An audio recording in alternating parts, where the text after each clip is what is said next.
Hello everybody, Sun and Moon here today on Monday the 27th of November 2017. Pardon? What were we saying?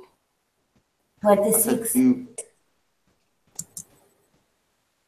Oh, anyway, so far on the panel today we have Yudit from Israel. Hello Yudit.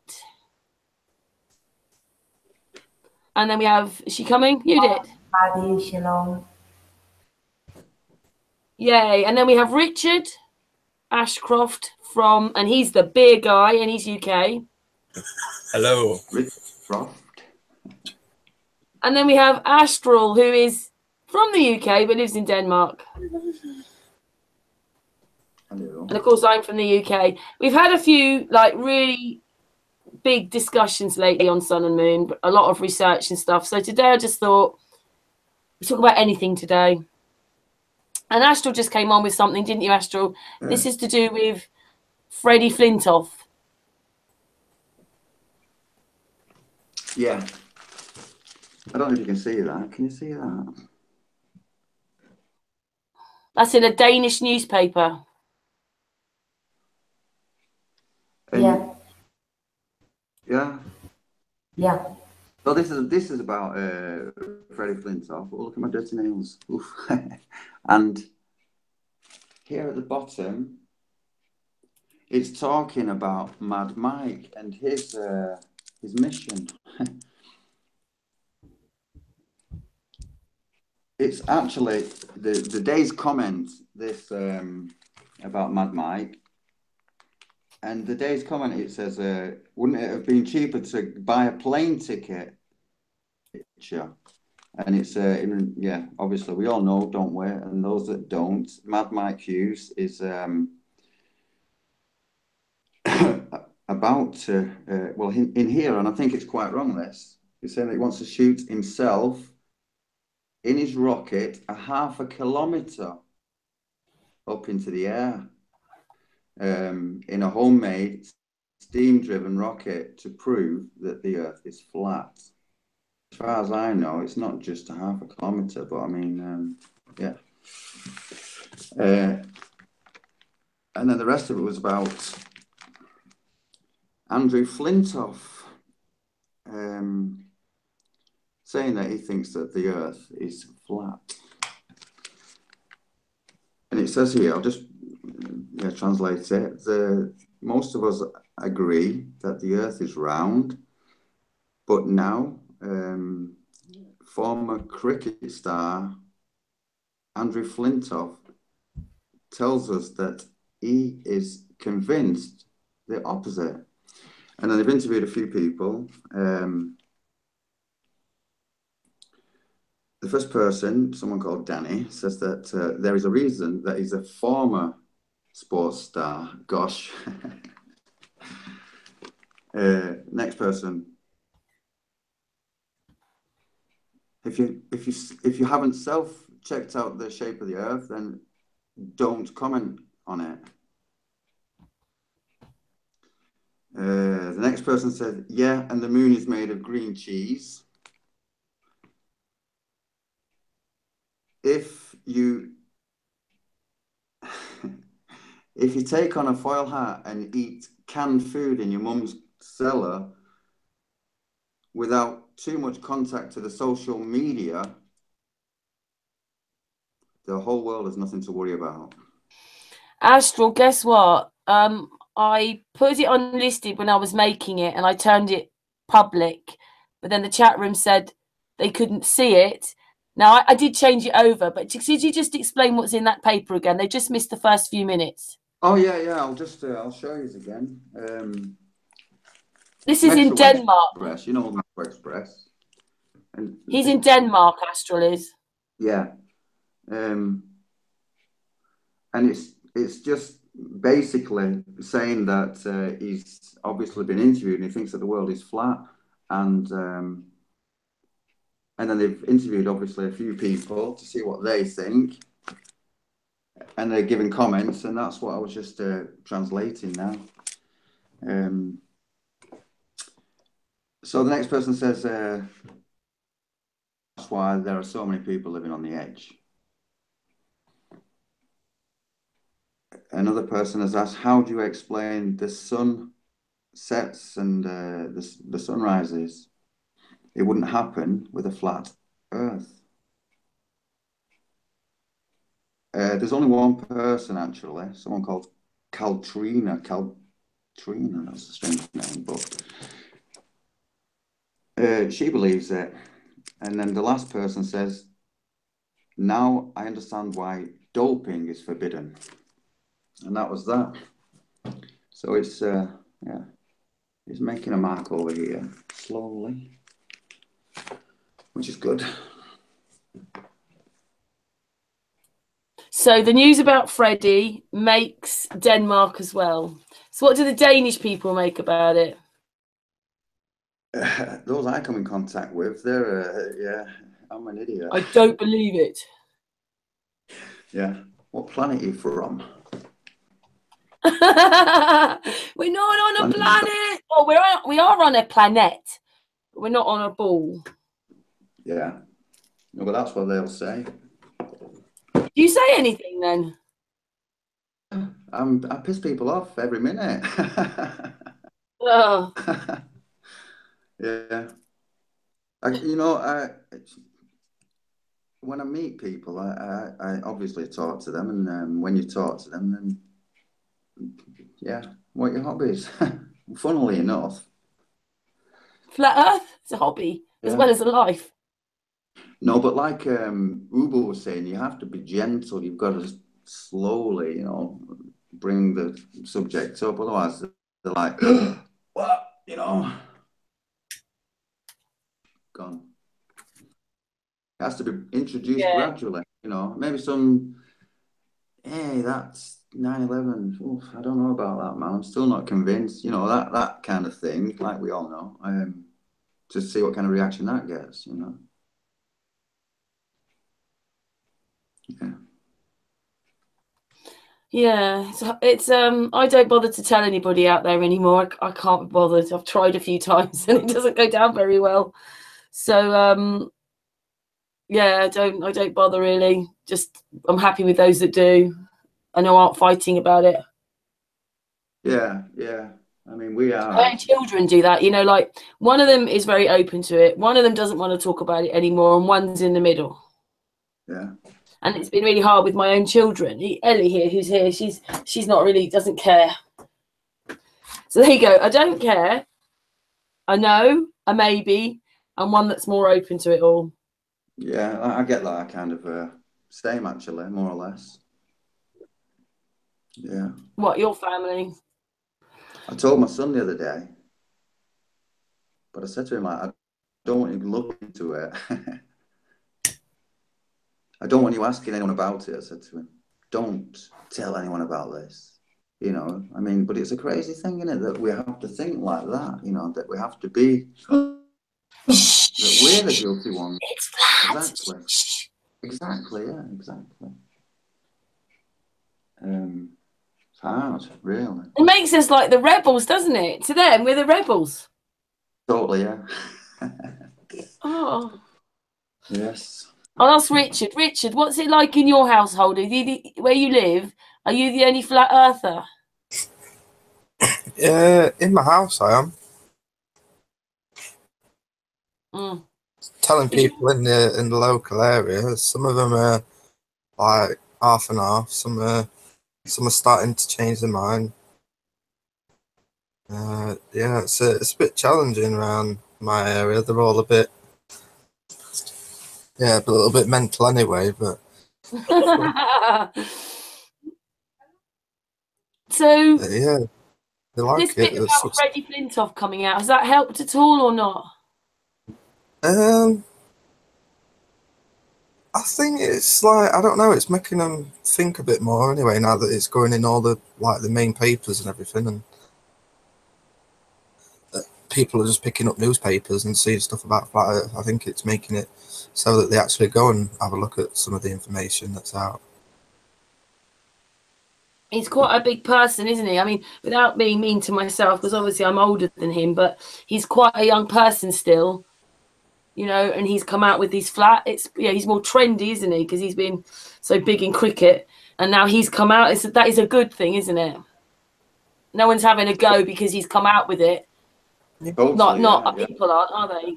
Aren't people happy he's come out with it? I think the more people that come out with it, better, you know, and especially the more people that are in, like, you know, the public's eye or more prominent in that sense. Not that they're any better, or, I mean, everyone counts, obviously, but those people, sometimes they count for 2, sometimes they count for 200, you know, who knows? Mm. And then there's also the opposite side, as there is to everything, and that person could actually make more people against the idea, if you understand that thought.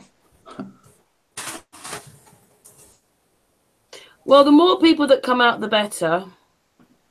But on that score, there's got to be something like what Aaron's like mentioned, hasn't there? Really, got to be other things in place, because that's the next question. One of my sons said, "Well, if you woke up tomorrow and it's flat, then what happens?" Yeah, well, that's the thing, isn't it? Who knows? I don't think we can sort it all out in one go, though. I just don't. I think it's, you know, maybe the movement itself has to grow a bit more. But Aaron's got this positive program set up, so yeah,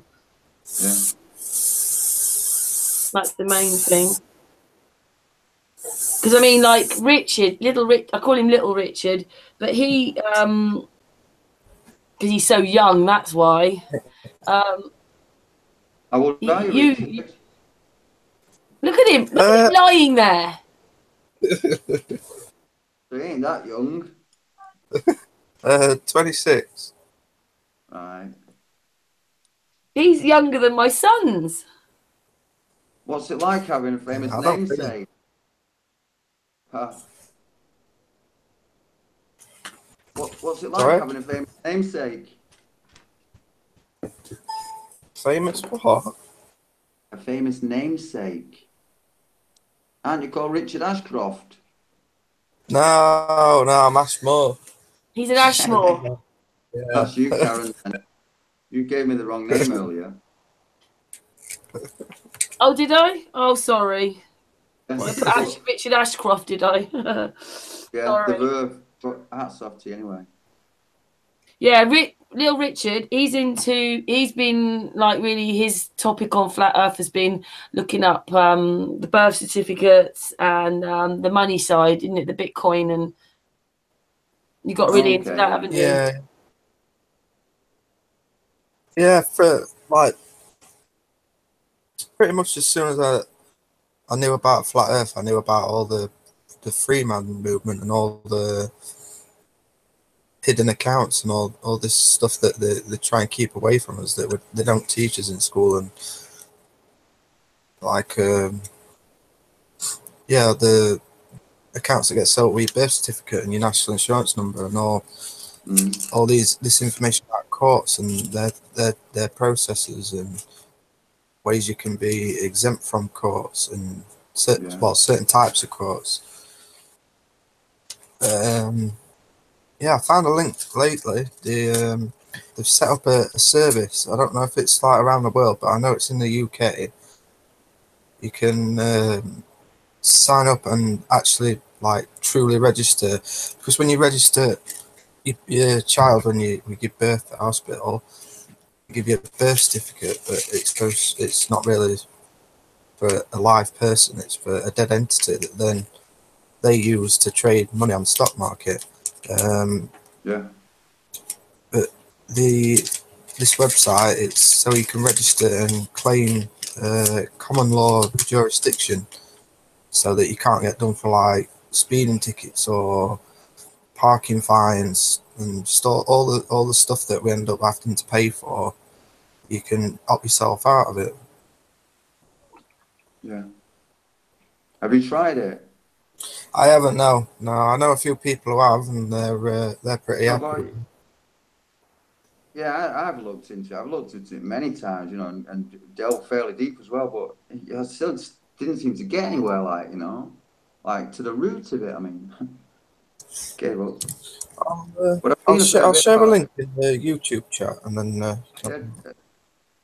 allegedly, Dave, he did a thing on it and all a few years back. Yeah, when he got his car took off him. Yeah, and the straw man thing and all that, like, you know Yeah. what I mean? Yeah, I've seen a bit about that.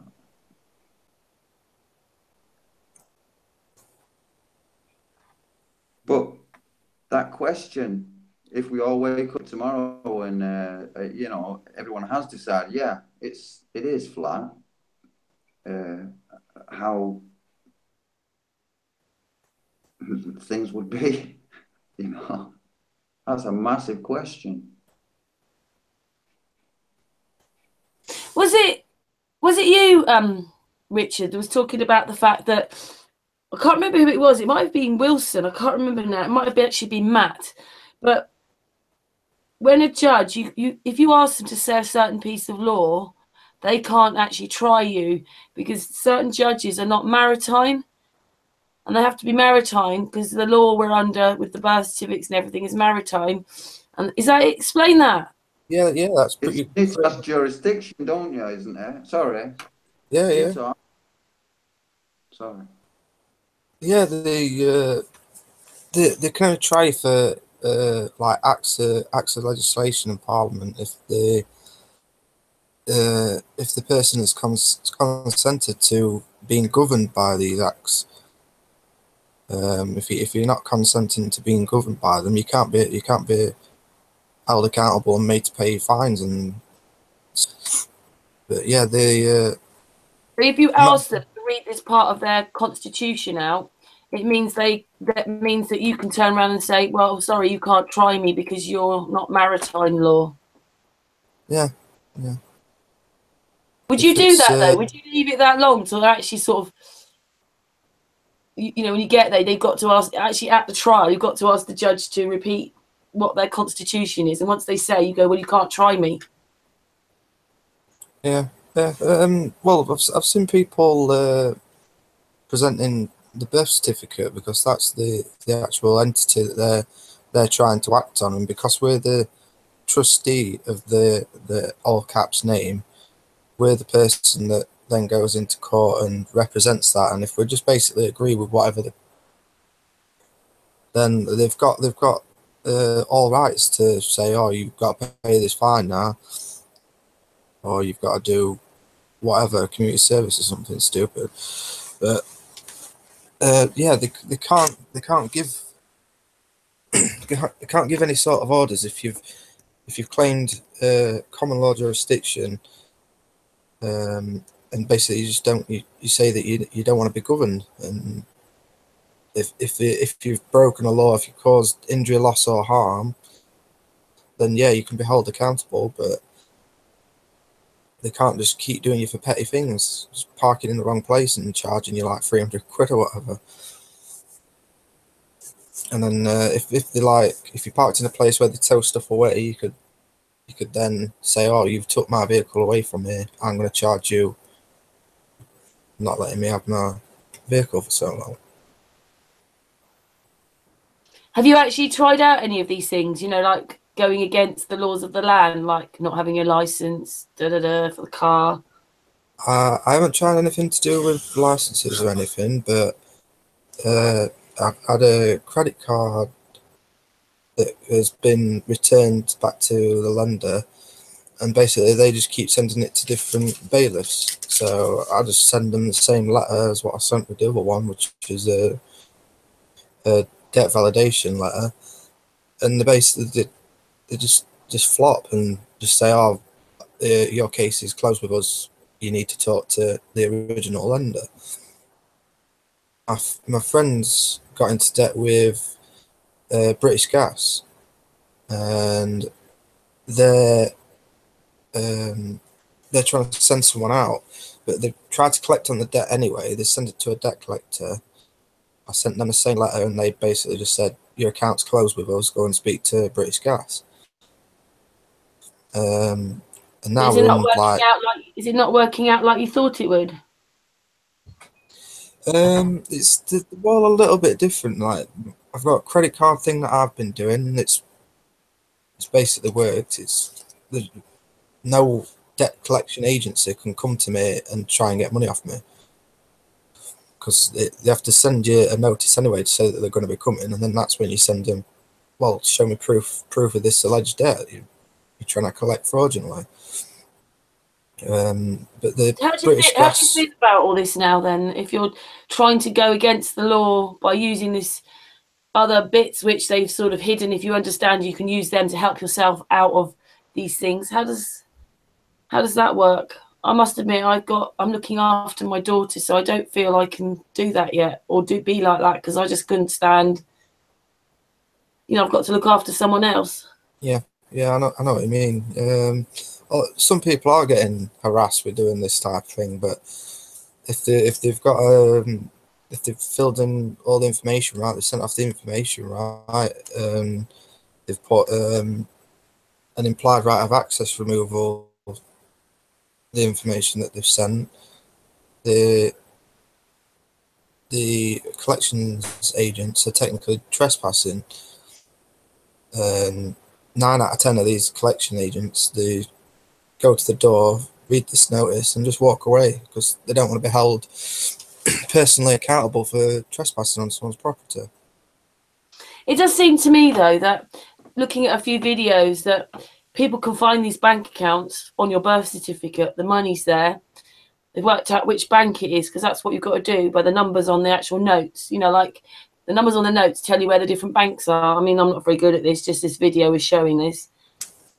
But it seems that anybody that tries to get in there and get an amount of money out, they go to prison. Yeah. It's because they're not doing it correctly. We need to make it so that the government and whoever else is made aware that that you are the trustee of the account, the all capitals name. You've claimed common law jurisdiction. You've got a real birth certificate, and you can only be held accountable in a common law court. So if the police did come around and arrest you and try to do you for fraud, and you could say, well, no, it's not fraud. I'm the trustee of the account. Here's this information to say that I'm demanding access to my trust account.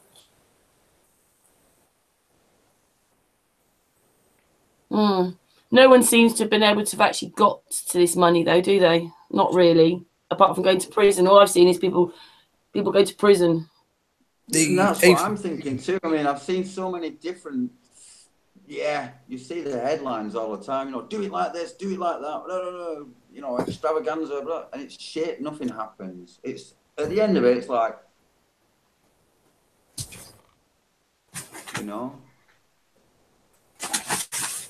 I know what you mean. I'm concrete and definite. A piece of paper that is. I know there's different cases for different cases, but yeah. We are working towards it. I'm in a couple of groups on. I can tell that everything is it's all coming together. It's all starting to form. What's the name of the group called? Can you drop the link in this? Yeah, can do. Just give me a minute. Or in the chat so that everyone can.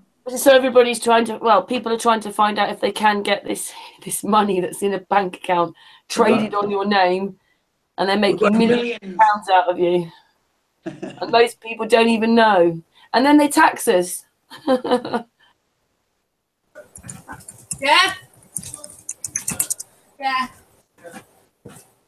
I thought that was someone joining into the conversation then. Yeah, Patricia's had a problem with getting on the internet tonight, and so did Richard. So he had to go to his friend's house, didn't he? Yeah. Yeah, so I don't know what to say about all that really, because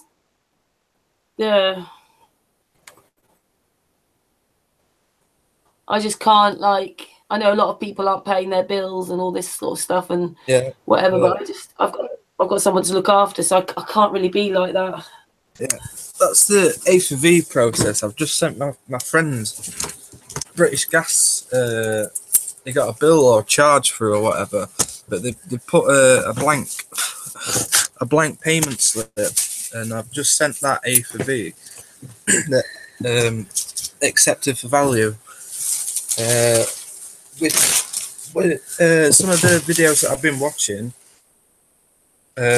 what this woman says is, Well, it's a bit noisy, whatever you're doing, Richard, darling. Sorry. yeah, It's not you, Astral. Yeah. It's not you. It's not you today. No, I was just saying he's eating crisps.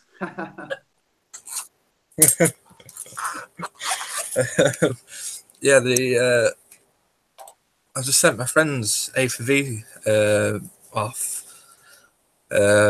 Within 30 to 90 days, it should be discharged from on YouTube. The woman says that this is basically the way to access the credit that's there.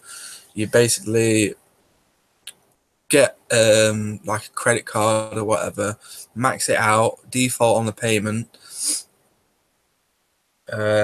wait for them to send you a letter, then ask for a paper bill, and you've got a slip, and then you fill in the slip, accepted for value, then send that off to the treasury, and it gets discharged, and then it's wiped off your credit record as well. What, for just writing that? Sorry? For just writing that? Yeah. A lot of people all over the world that are doing it. It's yeah, they're thinking that that's basically the main way to access it. The other way that people are trying to access it is in person, by going into a bank and being like, I'm this account,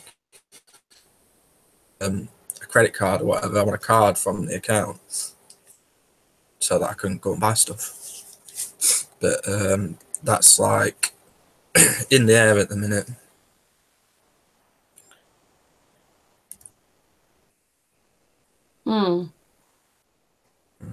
It's just an experiment, isn't it, to see if you can dodge the law? It is a bit, yeah, it is in a minute, but there's a lot of success coming from the A4V process.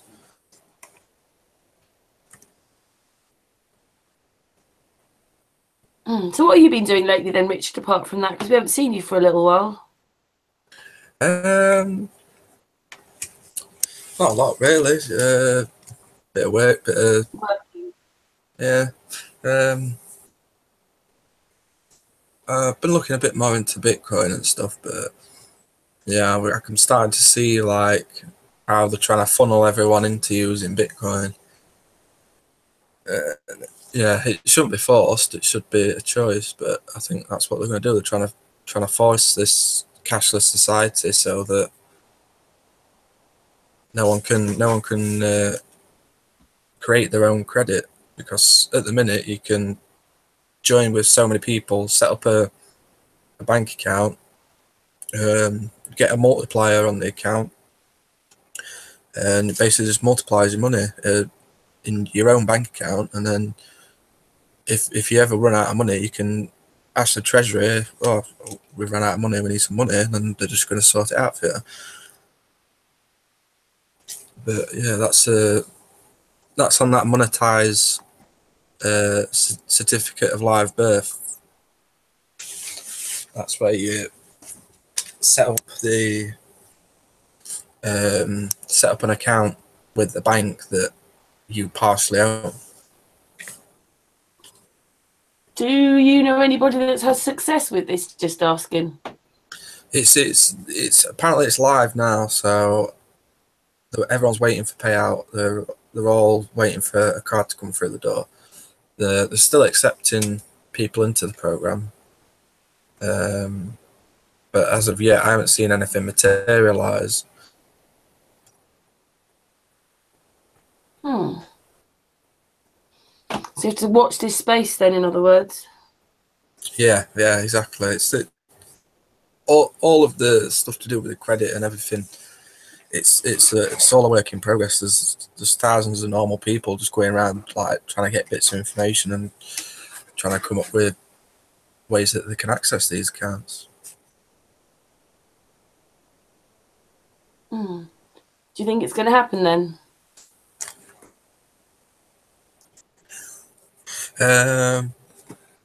I think it will, yeah. It's just a matter of time, really.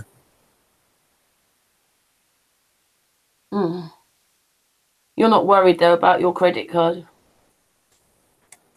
No, not at all. I'm not worried because I know that there's no money exists. It's not, money isn't backed by anything. It's not backed by gold or silver or nothing. It's just invisible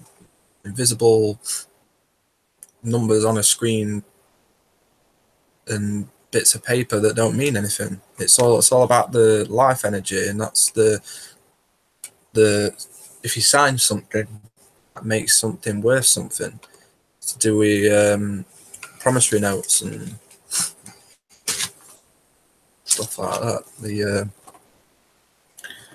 There will be a way around it soon. I know that A4V is very successful, and that's the main way that people are accessing these accounts and discharging mortgages, discharging credit cards, student loans, or everything.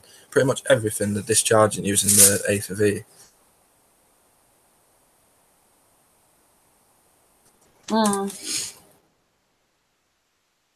Well, I suppose people are trying, aren't they, to beat the system, in other words. Yeah, exactly, yeah. I'm just going to mute myself for 5 minutes. I'm just going to have some tea. Oh, okay. Astral, where's Astral gone? Yudit, are you there? Yudit. Sure, I'm here. What have you been doing today then? Oh, today,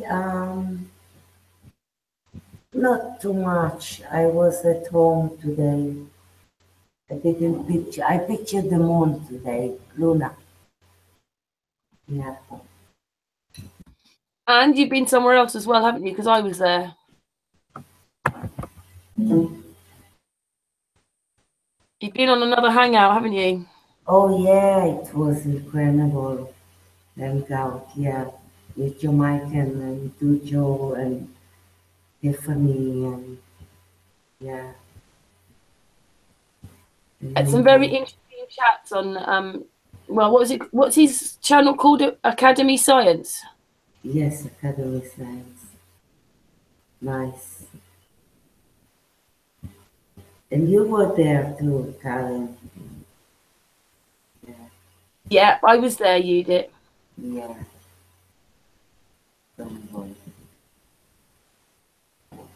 Yeah. Today I can tell you I'm not a globalist and not flat earth. I'm triangle. Triangle. Triangle, yeah. Yeah. I'm speaking like man. Yeah. I'm speaking like man. I see the reality like him. Who did you say? I'm sorry, Yudit. Who did you say? I see the reality like Matt. Oh, right, yeah. Oh, yeah. I thought you said Mark, and I thought, Mark, this is Matt. I get Matt. Yeah.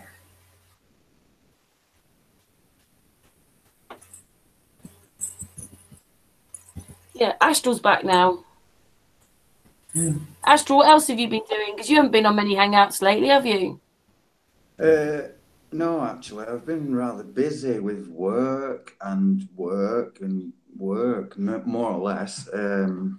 Yeah, when I'm not working, obviously I'm at home and I'm looking at things and trying to catch up with all you guys. And when you do 7-hour epic sessions, Did you enjoy that then? I've still not done it. We've had a very busy time the last few weeks. You know, we've had Fry, we've had Mark, we've had Rose Santos, we've had Santos. Yeah. We've had Matt, we've had I can't think now. We had Alan a couple of weeks ago. Aaron, we've had Aaron twice. And we had Pilot LX as well, and Lydia. We've had Marlena. Yeah, it's been quite full on really the last few weeks. Yeah, it's been good. I've enjoyed the shows. And then this week, tomorrow, we've got Ty from Revival Magazine. And we've got Alan, who's into free energy. And we've got Iron Realm Media. And then obviously we're off Wednesday. And then Thursday, we've got Patricia Steer. And Friday, we've got FPV redoing his model. And Mark Sargent's coming on and whoever else comes on for that one. Lovely jubbly. Yeah. But tonight, you know, it was just about having a chit-chat. It's good to just have a chit-chat. They've been quite serious. How do Joker call his channel? Space Science, isn't it? No, Dojo. Sorry? Dojo. Dojo? Yeah, What about Dojo? he have a channel too. Oh, yeah. He's called, Yeah. Mr. Professor. I can't think what the rest of his channel's called. He's called Professor something, isn't he? Maybe Dre will say. Yeah, I liked a lot of the things. He knows a lot of stuff, doesn't he? Oh, yeah. Bro Sanchez.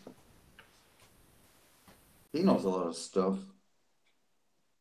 Yeah, he does. I was actually gobsmacked to have this sort of, and even when like on here you can stream for 8 hours and then it cuts itself off. So I thought we were on an after hangout, and I just was like yapping away. I think I was galloping actually. I was just talking about all this stuff. It was about 10 o'clock in the morning. I had not had any sleep, and I was just a bit amazed to be left on a hangout with Bro Sanchez on my own. And then I only realised at the end when he said, I'm just going to tell the chat room that we're leaving. I thought, what? We've been live for this bit. So that's why there's 2 parts to that hangout. Oh, okay. But he listened to me. I was really, yeah, he liked a lot of these things I was talking about. So that was quite amazing. Yes, Karen. Amazing video. Yes. Love it. And also, I wasn't even sure whether the hangout was going to happen because, you know, he was sleeping. Santos was really busy. He said he'd come on if he comes on. And, you know, I'm going between all these people. And then I was waiting on the hangout thinking, is this going to happen? And it did. It just went on for 10 hours. Except we did have a sniper in there who actually took out half the hangout. But we just kept going and the rest were okay. That was a bit bizarre, really. And then they deleted themselves. Yeah, strange. I saw that actually. It was kind of odd. Yeah. That's really weird. They delete these people and then they delete themselves out of the chat. Yeah. Has anyone heard about Mad Mike's rocket launch? Oh, yeah. What happened? That was yesterday. Apparently it's been cancelled. I'm just seeing here now. 1 hour. No. 1 hour ago. By the way, cancelled. It says so. Yudit, it's Dojo Time. That's what he's called. I think he's got another name, but Dre's just said Dojo Time. Yeah. Of course. Yes. Sorry, Dojo. And carry on, Astral. Sorry, carry on. Oh, yeah, it's been cancelled.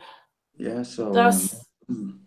I was kind of a bit upset yesterday about this Jeranism's test, and that didn't kind of happen properly, did it? So, yeah, but all good things come to those who wait. So, it feels like that, doesn't it? And you have to it does. Very, very patient.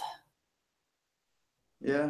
But then again, it's just another proof, isn't it? Oh, there's going to be loads of people who will be disappointed. Yeah. Oh, wait a minute. Wiz Chris says rescheduled for 3 days from now, if I understand correctly, Mad Mike. All right. Well, that's good. That's good then. Needs to happen. It needs to happen now because that's why he's going up there, isn't it? He's going, according to this paper here that I've got, the only reason why he's going up there is to see if it's flat. There was a post in the actual Facebook last week where this man says he wanted to tie himself to the rocket so he could prove for sure it was flat. Did anybody see that? Like, I think he'd be dead. He wouldn't be able to tell us because he'd be dead. Ah, come on, he can borrow a suit from NASA. The thing is, I've looked at that piece of footage. I don't know why I didn't hear it the first time. But first of all, they say that they're going to make the inside of this chamber exactly the same conditions as on the moon. But I mean, how did they know? Because we've never been. But let's just say there's no bouncing or anything going on in there when the astronaut was in there, if they've made it exactly the same as on the moon. The second thing he says to him is something like, let's see how long you can stand it. Yeah. So they obviously knew he was never going to make it to the end. Yeah. So why are they pretending that they're testing a suit and that a pipe came loose when he said, let's see how long you can withstand it, stand it, something like that. Yeah, you can actually go to the footage and you can hear them say it. Yeah. So what's that about then? They already knew he wouldn't be able to stand it. So then they add on, oh, and then a pipe became loose at the back of his suit. And it's like, you have to go there and listen. He says, let's see how long you can stand it. Something like that. Forward, doesn't it? So that's completely different than a pipe came loose.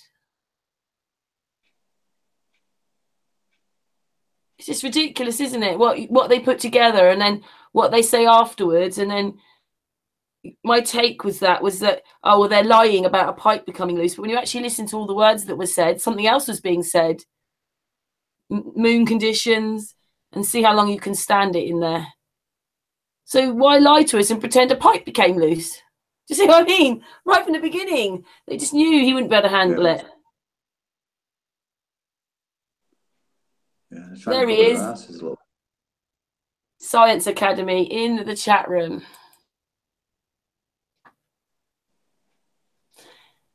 Yeah, he wants to join for a minute. Yes. Yes, I've sent you the link.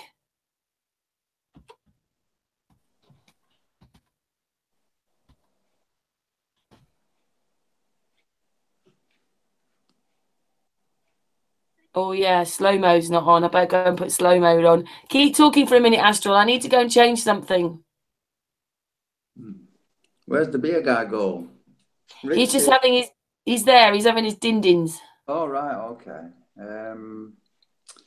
Yeah, all I've noticed of late is that we've had so much rain. I don't know how it's been over there in the UK or rest of Europe, whatever, but it looks like we're going to get a shitload of rain. But it's been working inside tomorrow. A bit miserable, coldish, dampish, raining or just damp. Here it's been raining. I mean, I'm working out on a field. We're building like a little shack for some kids for a school and a classroom.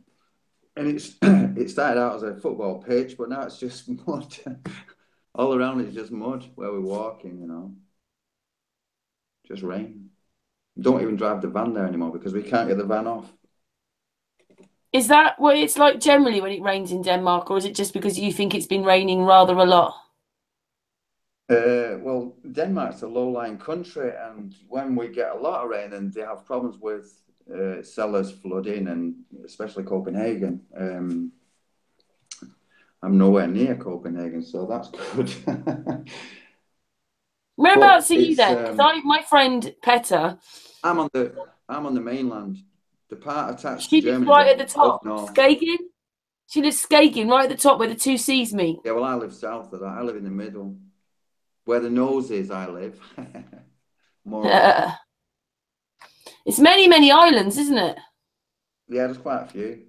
Greenland, is, for example.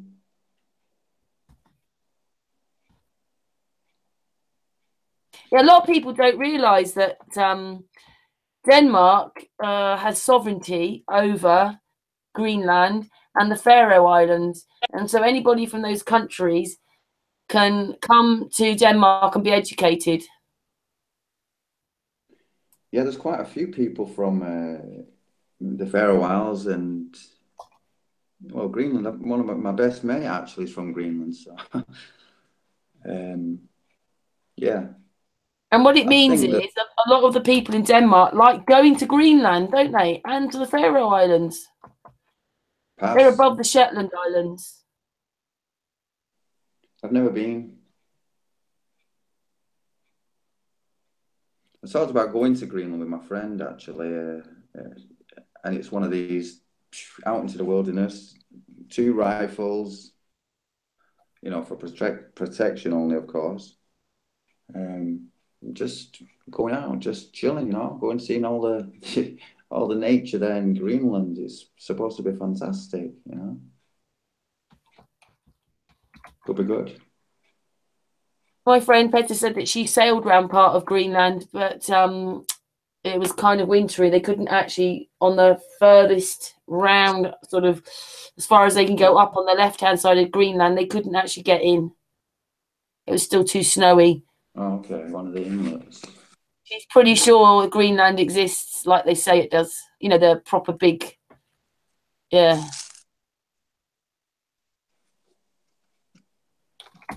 Yeah, it's a big island, it is. It's huge.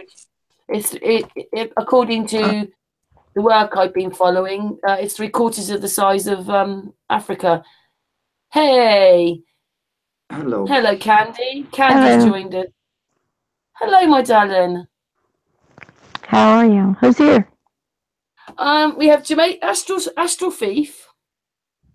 We're waiting for Jamaican Titan to join. Yeah. There's the big guy. And there's Yudit from Israel, if you remember Yudit. Hello. Did you say the bitter guy? The beer guy. Oh! Hey, this was kind of interesting. Can I just interrupt again? I went to my girlfriend's son's school and look at this map they've got on the wall, a giant map. Let me just see if it comes here. Wait. You have to turn the colour brightness down. You have to go to settings and turn the brightness down, right down. 1 second, yeah. Oh, shite.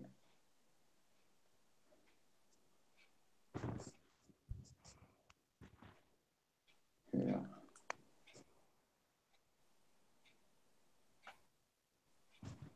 Where did you disappear? Have you done it? Yeah, I've done that. I can't find my picture now. It's only this end.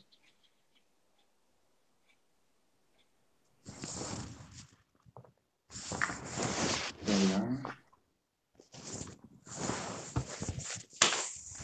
Okay. Fucking hell. There's too much glare, isn't there? I've got to turn that screen down. Right, here, look. How can I do this? We can't see. Oh, there you go. A giant map, like 12 feet tall, 100,000 feet wide. It's the Peterson.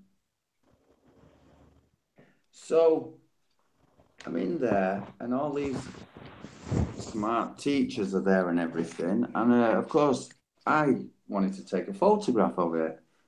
And I don't know who it was. Someone asked, why would you want to take a photograph of that? It's only a map. And I said, no, it's not just a map. This is the Gold Peterson map. And it was like, well, what's so special about that then? You know?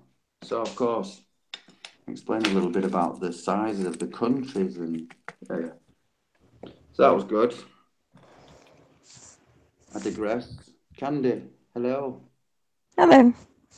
Yeah, Candi, I haven't seen you for a few weeks. You've been to a conference since then. I haven't talked to you since then. No. Oh, wow. Oh, cool. There's Dre. Dre's managed to get on as well. Hello. I haven't talked to him in a while either. How you doing? I think the last time I talked to you was on Sean's panel. I haven't been around, have I? Yeah, I've been a little MIA lately too, so it's not just you. It's just how you doing? So much going on that I just... Pictures saved on. So just so that Astral, have you met Dre before? No, I haven't. Am I on? Dre, Astral Dre, and obviously Candi, who's just come on. Hi, dude. Nice to meet you, And the beer Astral. guy. Yeah, And the That's beer the beer guy. guy. He makes me thirsty. Yeah, me too. Sorry. And you know Yudit, of course. Yes. Yeah, so Candi, what have you been up to then?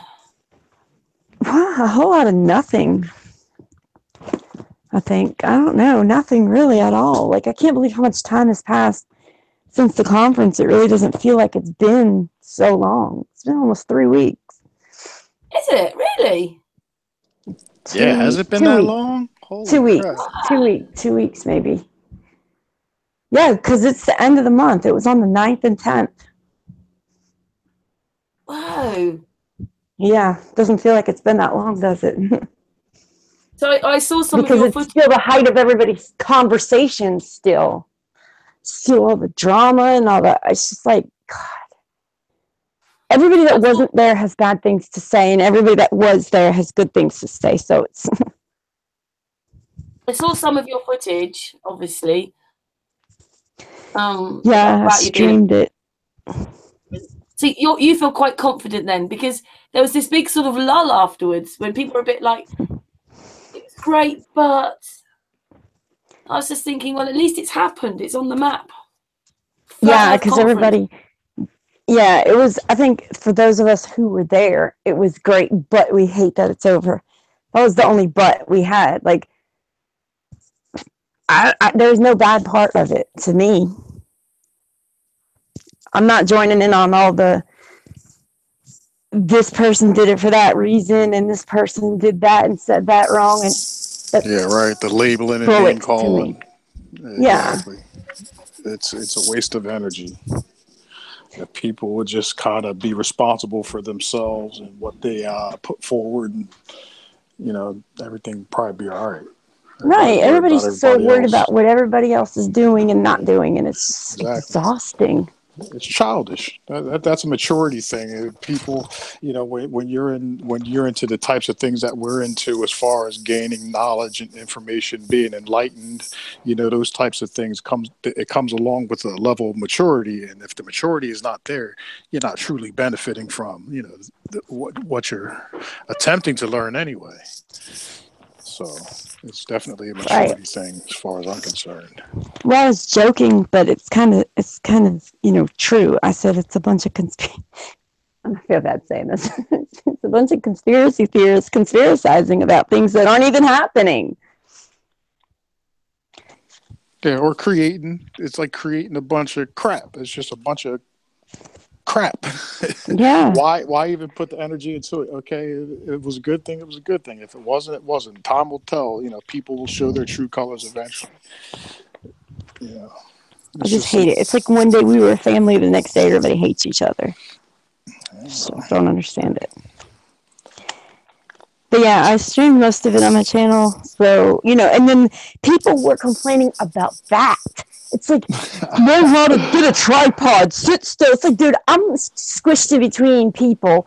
I'm sitting like, I snuck in the VIP section for y'all so I could stream, for crying out loud.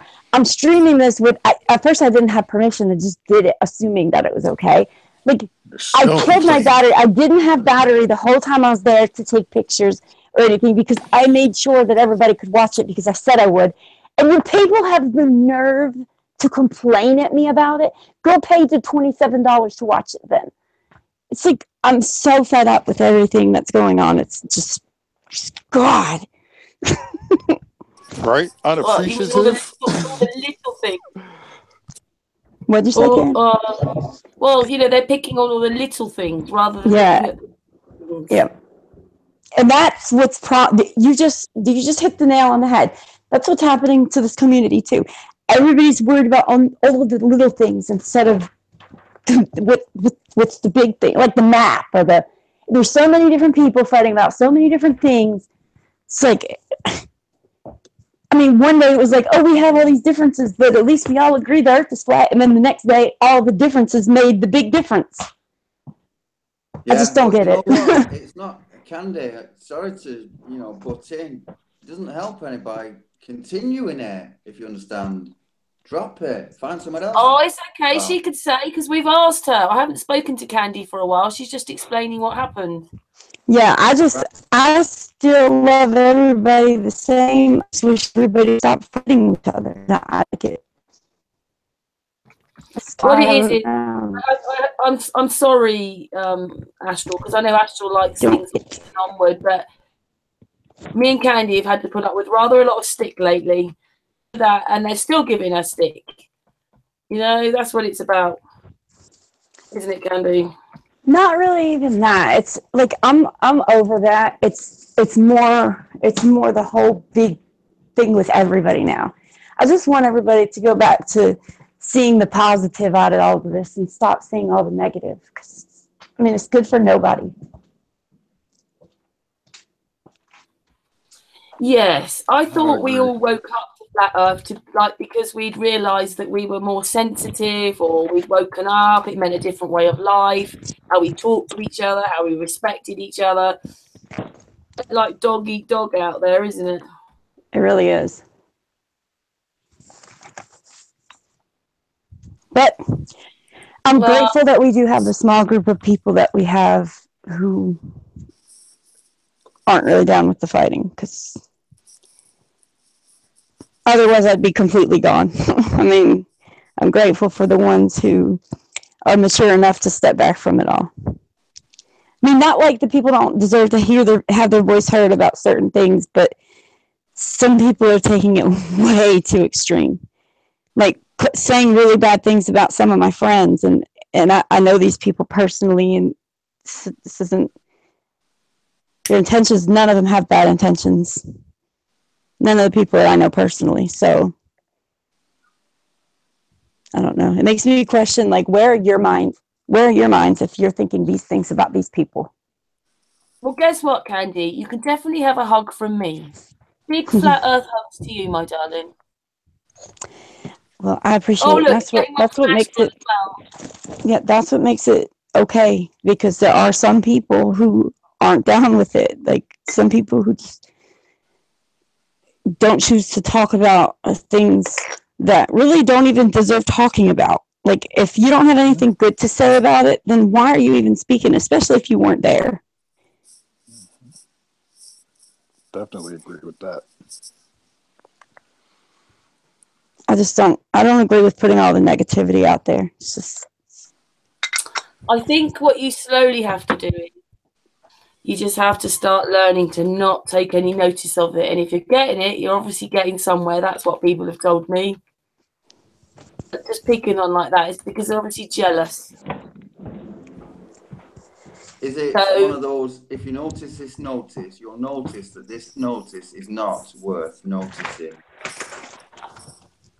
Yeah.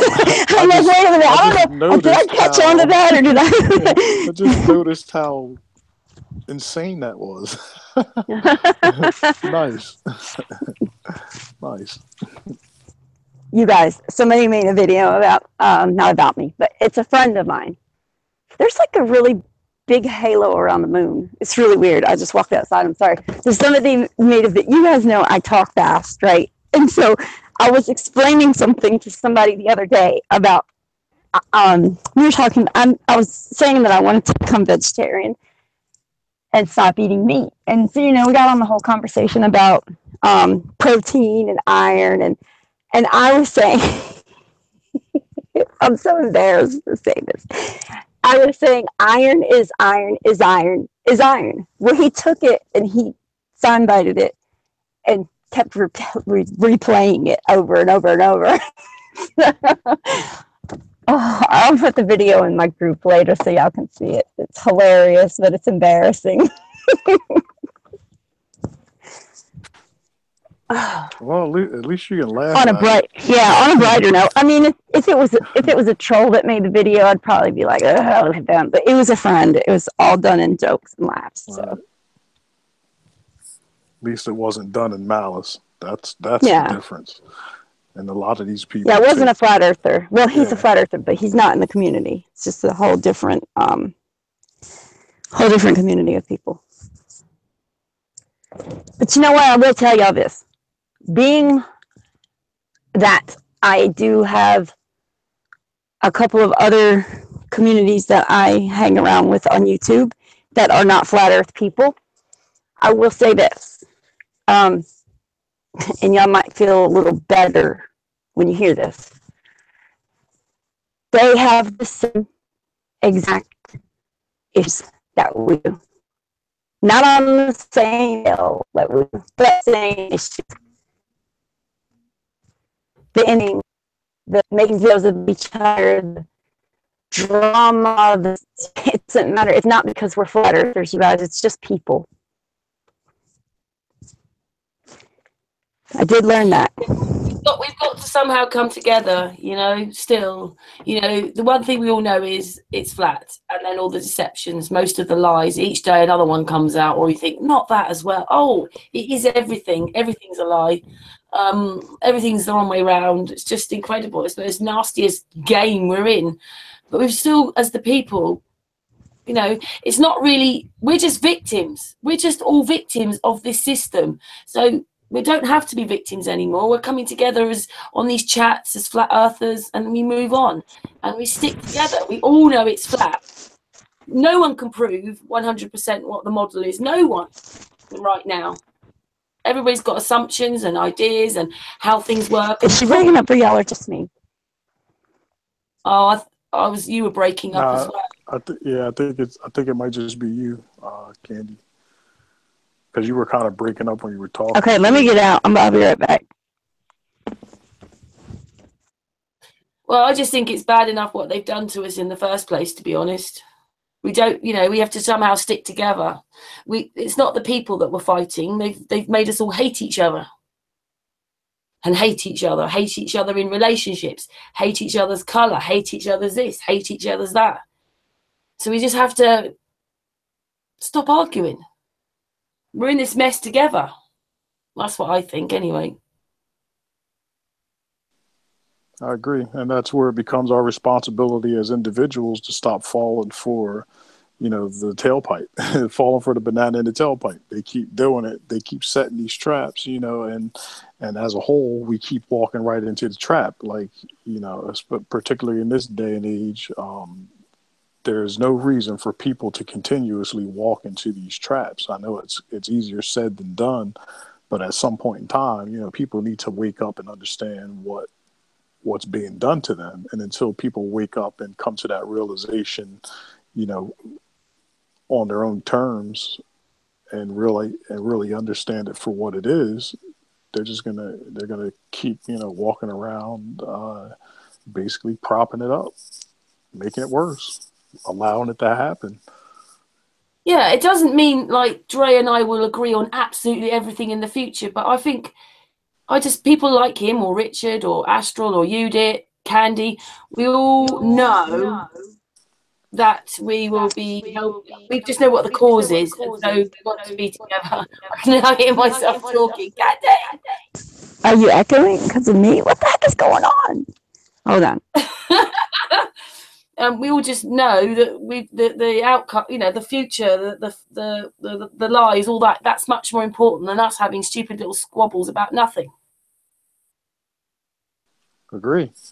Yeah, and that's exactly it. We need to not allow that, you know, to become an issue or something that we even waste energy on. It's one of those things that if it's not a part of learning and spreading the truth and understanding about what we are, where we are, and how to, you know, to exist in that paradigm at the most optimal level you can, because there's only so many, so much you can do. But as far as like the nutrition and, you know, kind of like pitfalls to steer clear of, if we're not talking about those types of things, it doesn't even belong, you know, and that boils down to pretty much, you know, that's how you eliminate that type of energy and things as far as the, you know, like the live streams are concerned. We don't have to devote energy to it, but for some reason we allow ourselves to, and it's unacceptable, especially now because, you know, things are getting out of control. We need to correct that. Yeah, in a sense, there's a part of it that's just getting really nasty, isn't it? But and I know that maybe we have to walk past it. But you know, a few of us have been tapped lately when it's all lies. It's really horrible. You wonder if you want to be here and put yourself out. If that's how people are going to treat you, and then others say, well, that's just part of putting yourself out. Well, That's what happened. I mean, I get that, but no, you're not supposed to allow yourself to be attacked. You know, granted, we can kind of expect that to a degree, but at some point it becomes, you know, one of those things where somebody kind of goes above and beyond, or they overstep their bounds, so to speak. Not to say that anybody has to accept any type of harassment or whatever the case may be, but to a degree, when you're going against the grain and you're putting out the truth and things like that, you're going to innately encounter that opposition. But some of these people take it to the next level where it becomes a personal thing. And these are the people in particular that you're not supposed to allow them, or anybody for that matter, to abuse you and to slander your name and whatever the case may be. So, you know, there are things that you can do to combat that, whether it's legal or just, you know, on the internet level, by the circles you keep. So I get that. I mean, I would go after it. I would talk about the people that attack me on that level. But these everyday average type trolls that just want to come in and disrupt things or whatever the case may be, to waste our time so we can't build in a positive fashion or whatever the case, you know, those people need to be ignored at all costs. And they need to be exposed. When these types of people are found out to be what they are, they need to be exposed so that everybody else knows to steer clear of them. That's the only way you can shut them down. I don't know how it is on yours, Dre. I'm not even quite sure how it is here on the Sun and Moon group, but I'm not quite sure that we have trolls coming onto the Sun and Moon group, do we? Or do we?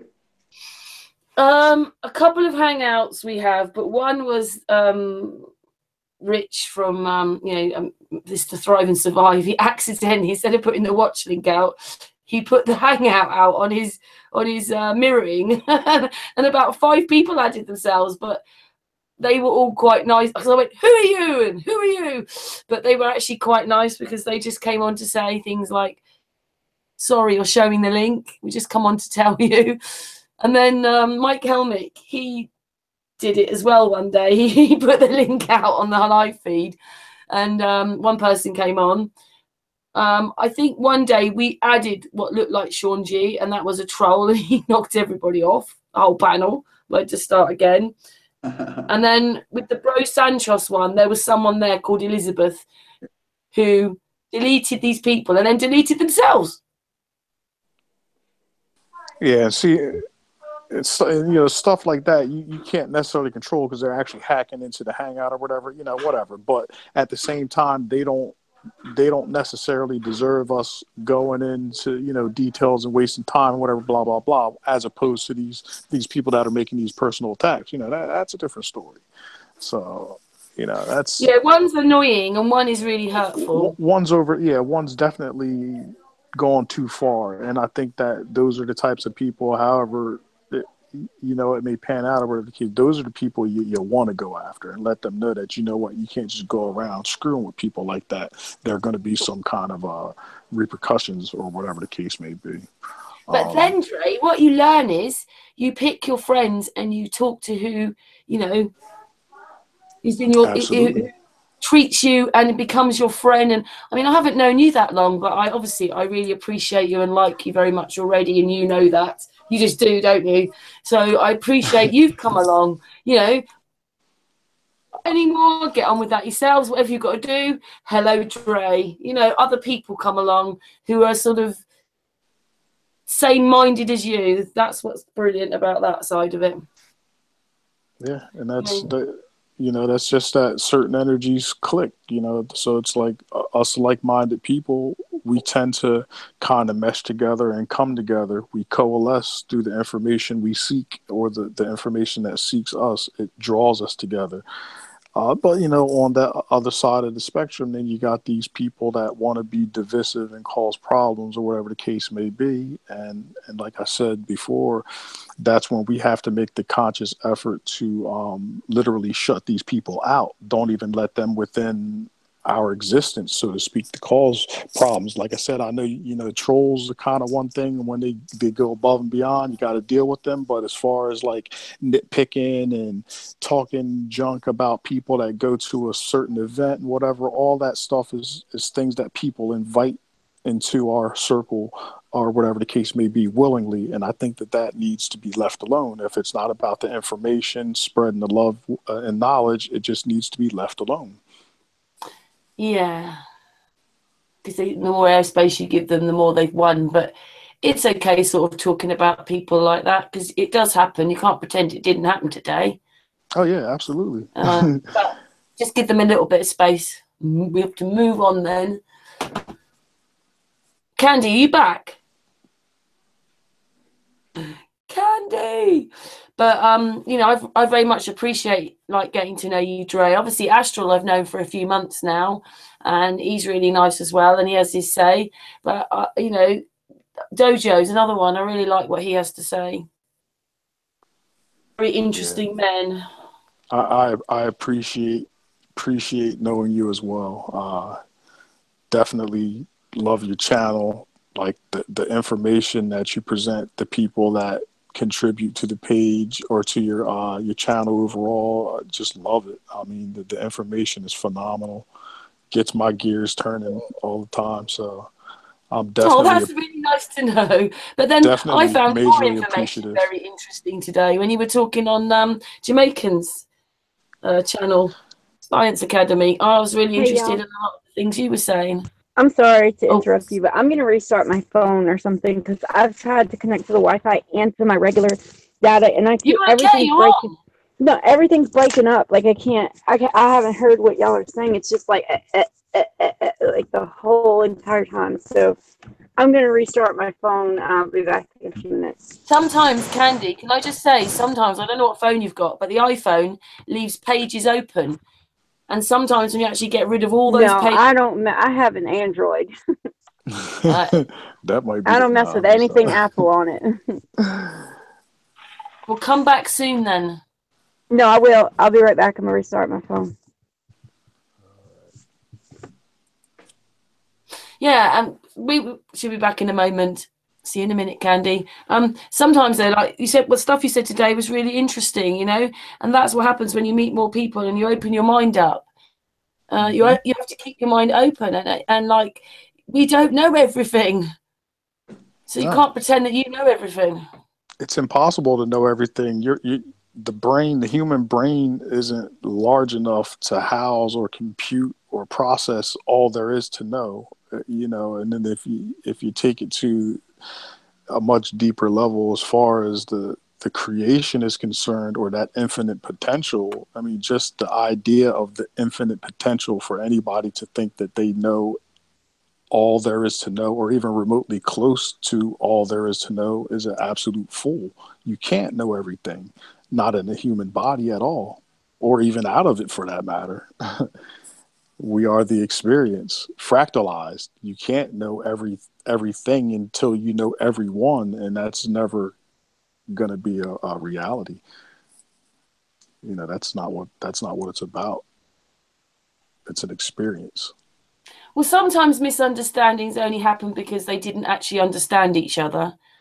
But the bit when everybody thinks that they know better, I mean, on this quest, I mean, the things I've learned, seen and heard, like it is I can't say the word, phenomenal. Mm-hmm. Just, and nearly every day there's some more information you're learning or understanding. It's just like, anyway, I think if you're shut off and you're not learning every day, you're dying inside, really.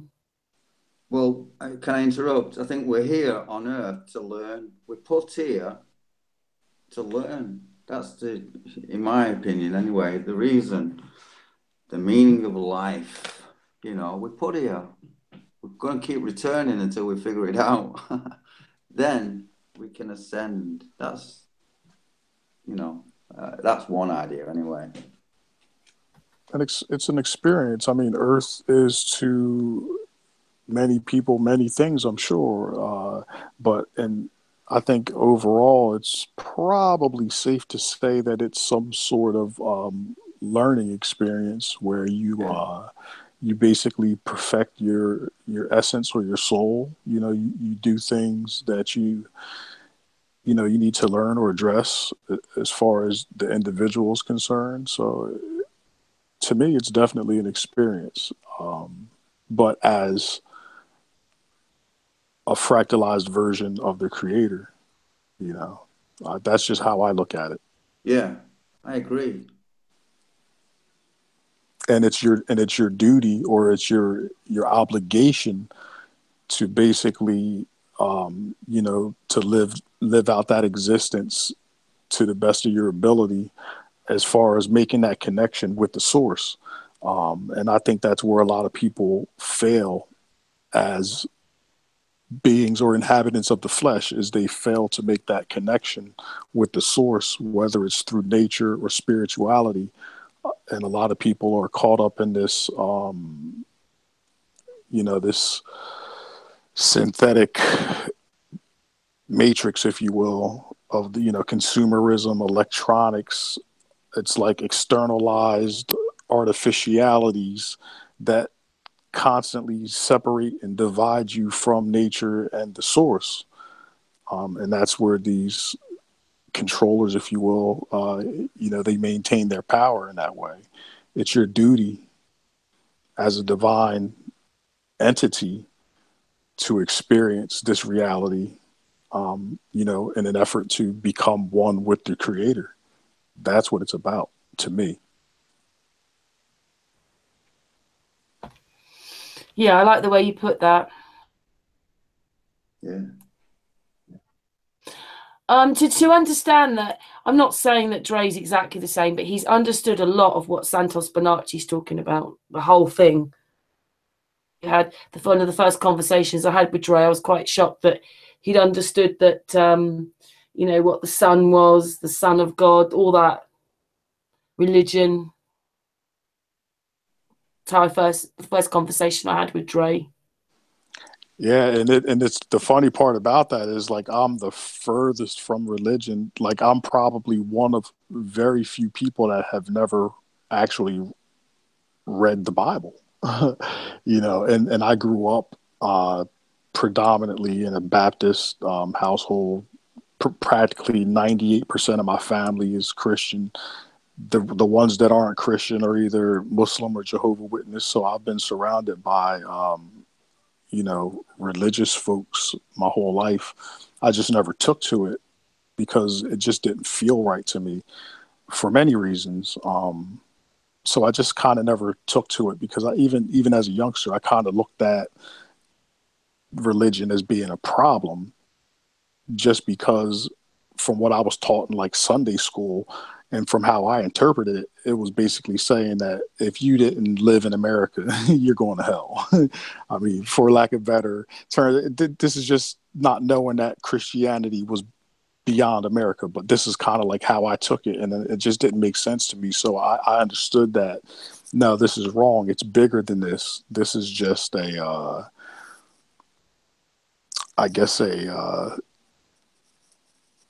don't even know the word to call it because I don't want to really offend anybody, but I've never been religious at all.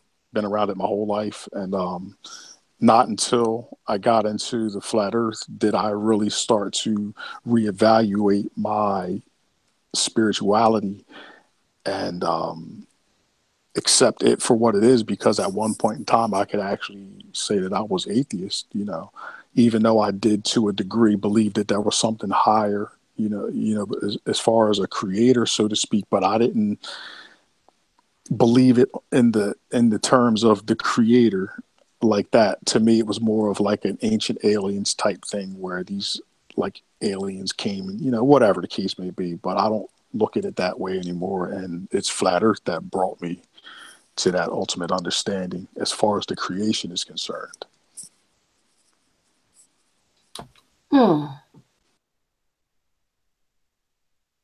Yeah, Astral.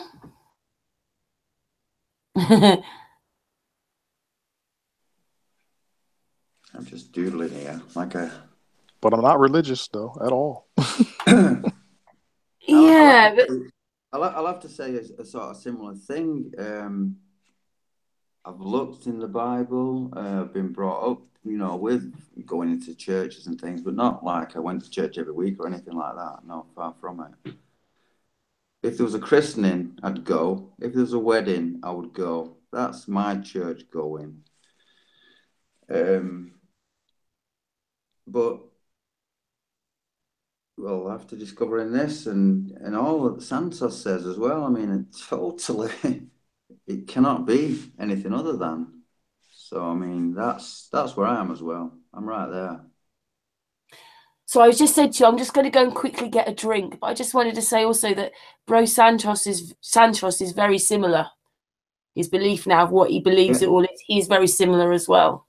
Yeah, I've also seen lots of his work as well, and that's, I mean, I think many people have. If you see one, you see the other. You're into this, you're into that. It's similar, I mean, we're trying to all find syncretism, and that's there. There's so much of it there, and that's what I feel is I feel compelled to watch Santos. I love his stuff. I love his the way he talks as well, and he makes me laugh. Especially the way he makes me laugh. His humor, yeah, love him. And if he's listening, then awesome stuff. Awesome. Yeah, definitely love Santos Bonacci's work, and Brother Sanchez as well. Between the two of them, they've both contributed to my overall understanding like immensely in ways that I can't even express. It's just it's sometimes not just you. So many people, I would say. Yeah. Look at how many people absolutely. follow them. Yeah. Sorry. Absolutely. No, not at all, brother. It's just kind of like sometimes I can't even put it into words because to me, for me, it was kind of weird, as far as, like I said, I'm not religious or nothing like that, but I definitely believe in a creator. I just don't get into the different, cultural aspects of it, whether it's a Bible or Quran, whatever, you know what I'm saying.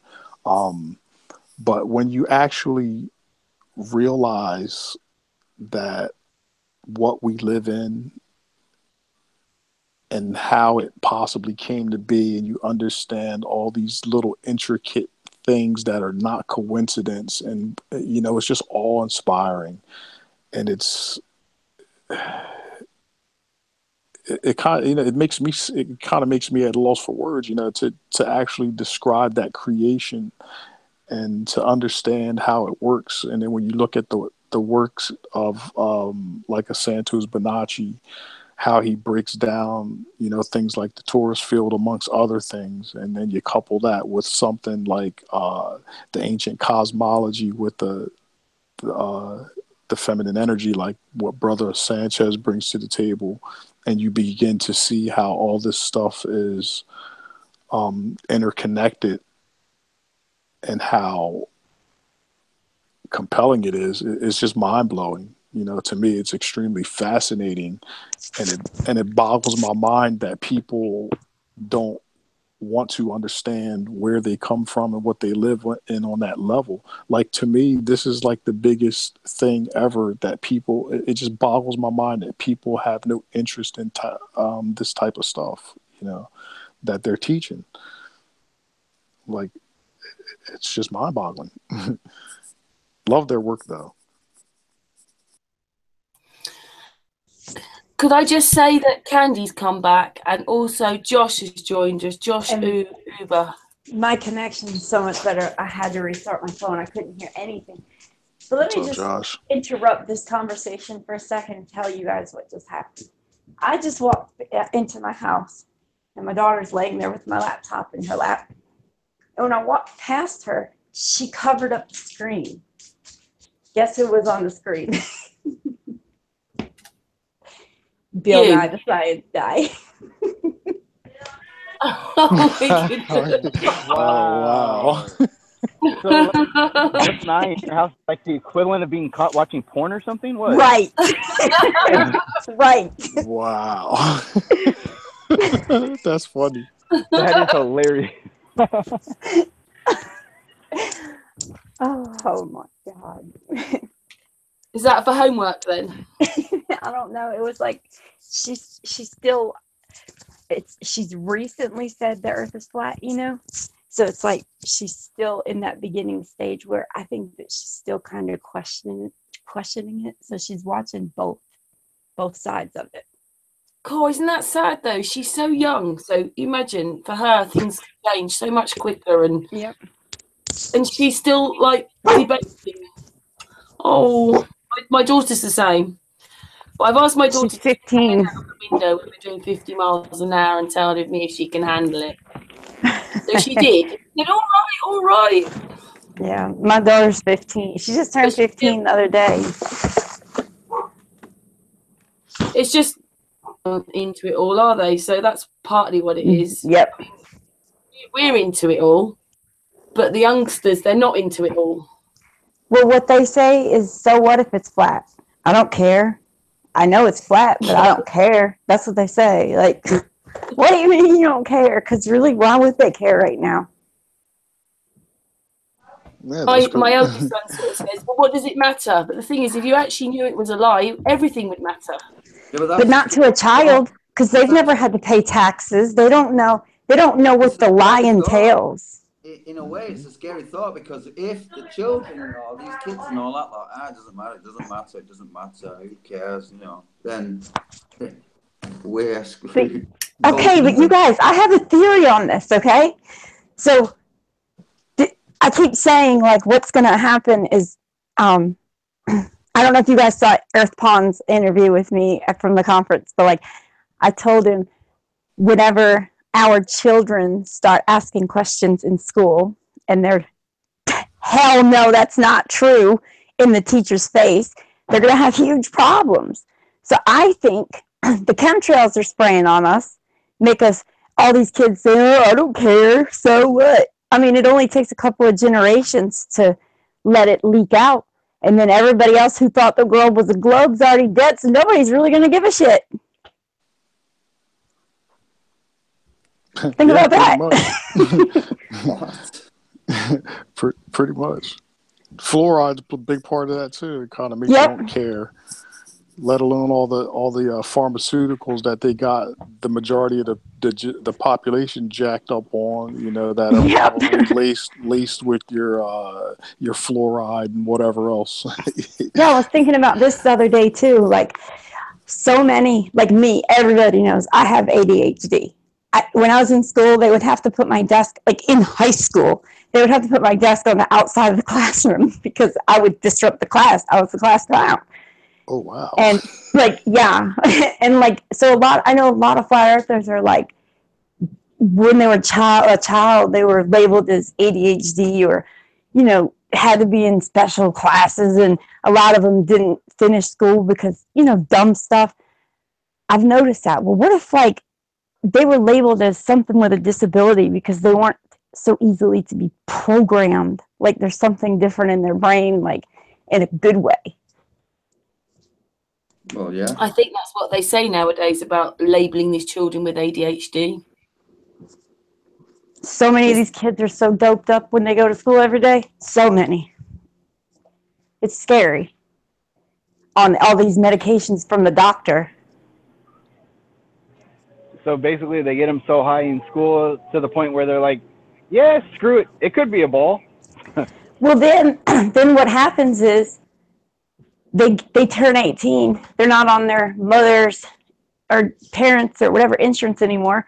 They can't afford the medication. So then they start doing meth. Right? That's why my kids, like my son's on ADHD medicine and he just turned 18. And I won't take him to the doctor to get more.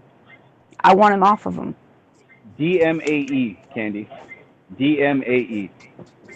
I'll text it to you later. It's what they were using to treat ADHD before this whole Ritalin and Adderall craze. It's the DM stands for dimethylate, which is the natural form of what they copy when they make methamphetamine. And like anything else, when you make something man-made from something trying to copy something natural, we screw it up like we do everything.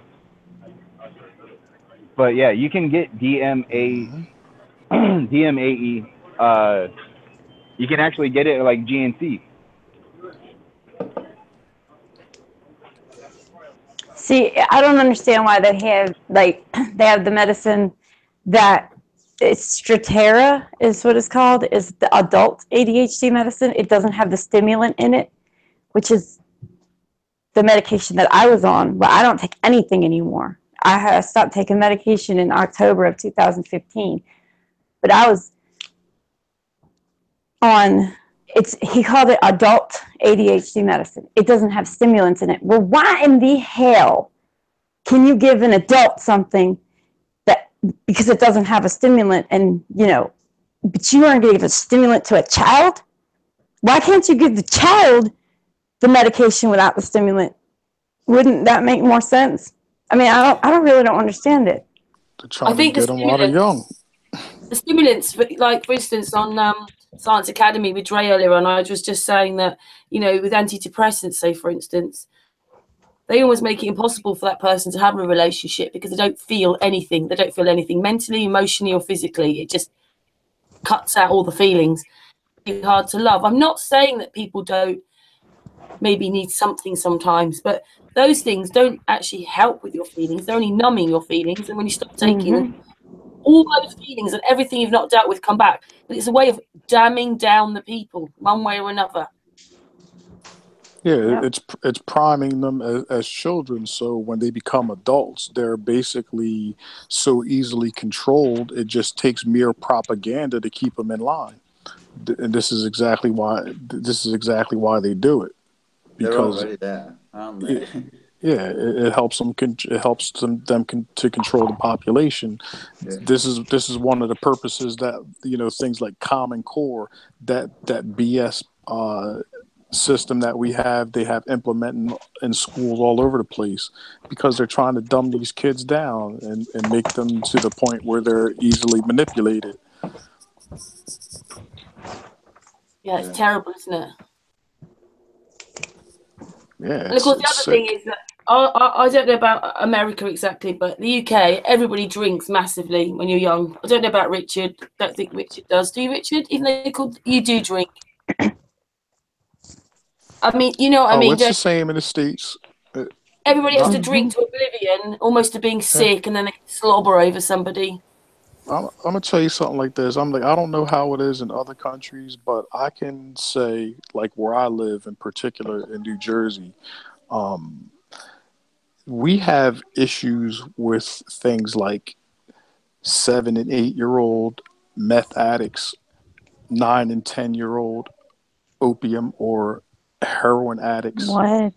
Kids that are literally hardcore addicts because they've been exposed at such a young age where they grow up. Like Camden, I'm not too far from Camden. If anybody's ever heard about Camden, New Jersey, it gets a lot of bad rap and it gets blown out of proportion in some instances. But by far, this place, it's a shame. And they have things like this where you literally have kids that are barely, in grammar school that are literally hooked on hard drugs, whether they were introduced through prescriptions that they were stealing out of their medicine cabinet from their parents, or whether the parents give them to the kids because it kind of like makes them mellow out so that they can enjoy themselves, whatever the case may be. These types of things go on, and it's a shame when you find kids that haven't even hit puberty yet and they're addicted to hard drugs like meth and heroin. It's sad, but they do this because that's what they want you to be a part of, to fall into that trap.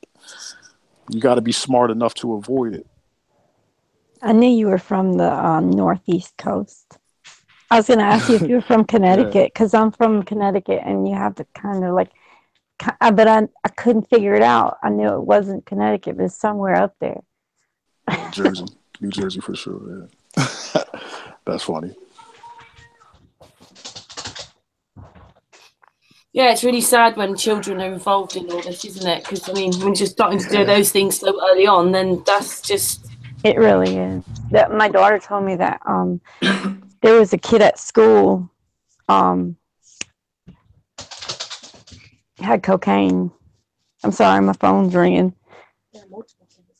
She just said multiple kids at school with cocaine. My daughter's a freshman in high school. Like, oh yeah. I listen to this. This is from personal experience. My wife's in law enforcement. When my twins were younger, they were in a daycare for some point in time. There was a particular morning where one of the parents dropped off their kid with a loaded weapon, a loaded 9mm hollow tips, 8 ball of cocaine in a diaper bag. She sent it into the school with the kid and then leaves. So anyway, once the aides or whatever in the daycare, they start emptying out the diaper bag, putting the cereals and the milks away or whatever, how they normally do. They come across this, what looks like a dirty sock, and it's kind of heavy. They start to basically go through it. They find the weapon and they find the drugs. These are some of the types of parents that you have where they're that irresponsible that they will take their loaded 9mm with hollow tips, which are illegal for each one, and put it in something like that. That's the level of stupidity and selfishness when it comes to some of these types of individuals. So it's not far-fetched or even uncommon in this area to have, 7 and 8-year-olds that are addicted to hard drugs because they're literally right in the diaper bag in some cases. You know what I'm saying? Oh so God. And that's how you're a it product goes of your environment. So Can I say something? That's right. Living in the system. The boy's dad, he was a farm manager, but they had this sort of children's home, but it was a therapeutic community for highly disturbed children. And the whole idea was to pick children from inner cities who have gone through just things like that and then regress them so that they could suck their thumb, do all these things that they have not been able to do as children, and then progress them forward. But of course, you can imagine what it's like. It's like a boarding school with all these boys in it who are angry, who aren't at home, who've had horrible lives. And yeah, it was a really hard place to live.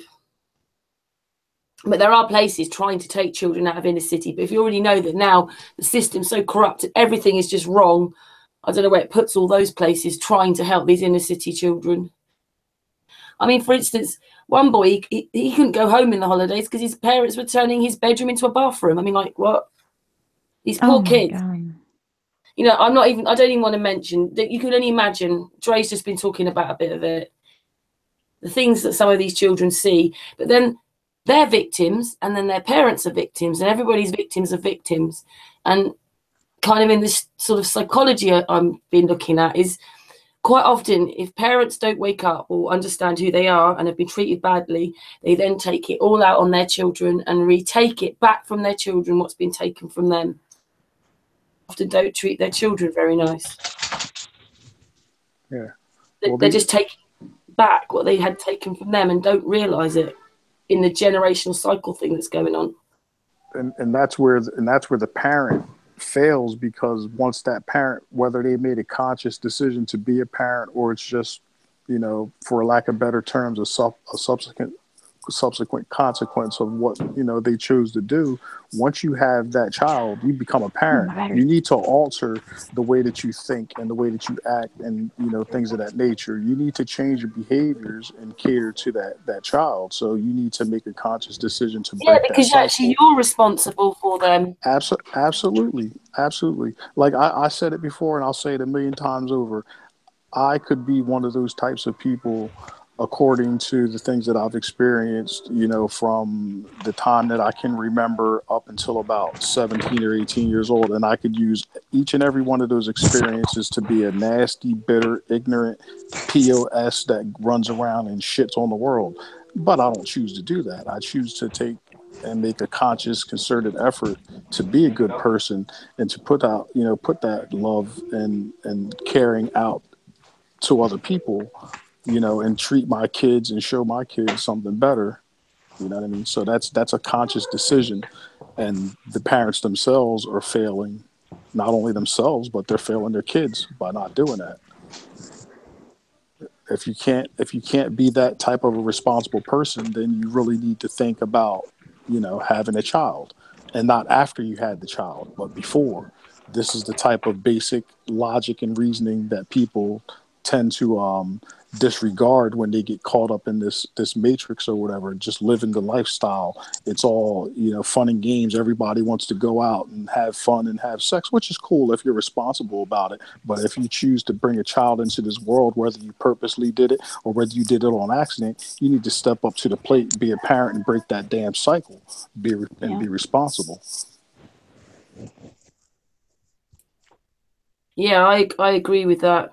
I think we're a society now where we go, well, it wasn't my fault. It's nothing to do with me. It's all like that, isn't it? But again, the laws have been changed like that as well. I mean, my kids were smaller. They changed the law so that if you help someone else, you could get into trouble. You know, like someone, say, comes into your house, breaks in, and you hurt them, you're in just as much trouble as they are. So it stopped people. That also stopped people helping each other. Yeah, we've had a couple instances around this area for instance, like somebody broke into somebody's house, and somewhere along the line, the owner of the home decided to unleash his dog, and the dog, you know, tore that ass up. Excuse my language, but the dog, you know, did what he was supposed to do. He went and had himself a little midnight snack, and here the intruder had the audacity to file a lawsuit against the people that they broke into the house and got attacked by the dog. I'm like, really? Where they do that at? Once you break into somebody's home, the law. Yeah, exactly. It's the law is never protecting you; it's always protecting someone else. Either way, if I'm looking at you, the law protects you, and you look at me, the law protects me. It doesn't. It's just the whole thing is crazy. You're right, because look, when I got robbed, Uber sent me their privacy policy. I mean, come on, like, really? It's nuts. It's nuts. It is nuts. But you know, that's a part of the But it's been set up like that on purpose, hasn't it? Absolutely, absolutely. And it's basically, in my opinion, all of these little intricate systems or whatever that we think are so benign, they're insidious because they actually do major damage, and you don't even realize it just because you're a part of a system that was introduced to you from day one. So it feels comfortable, it seems normal.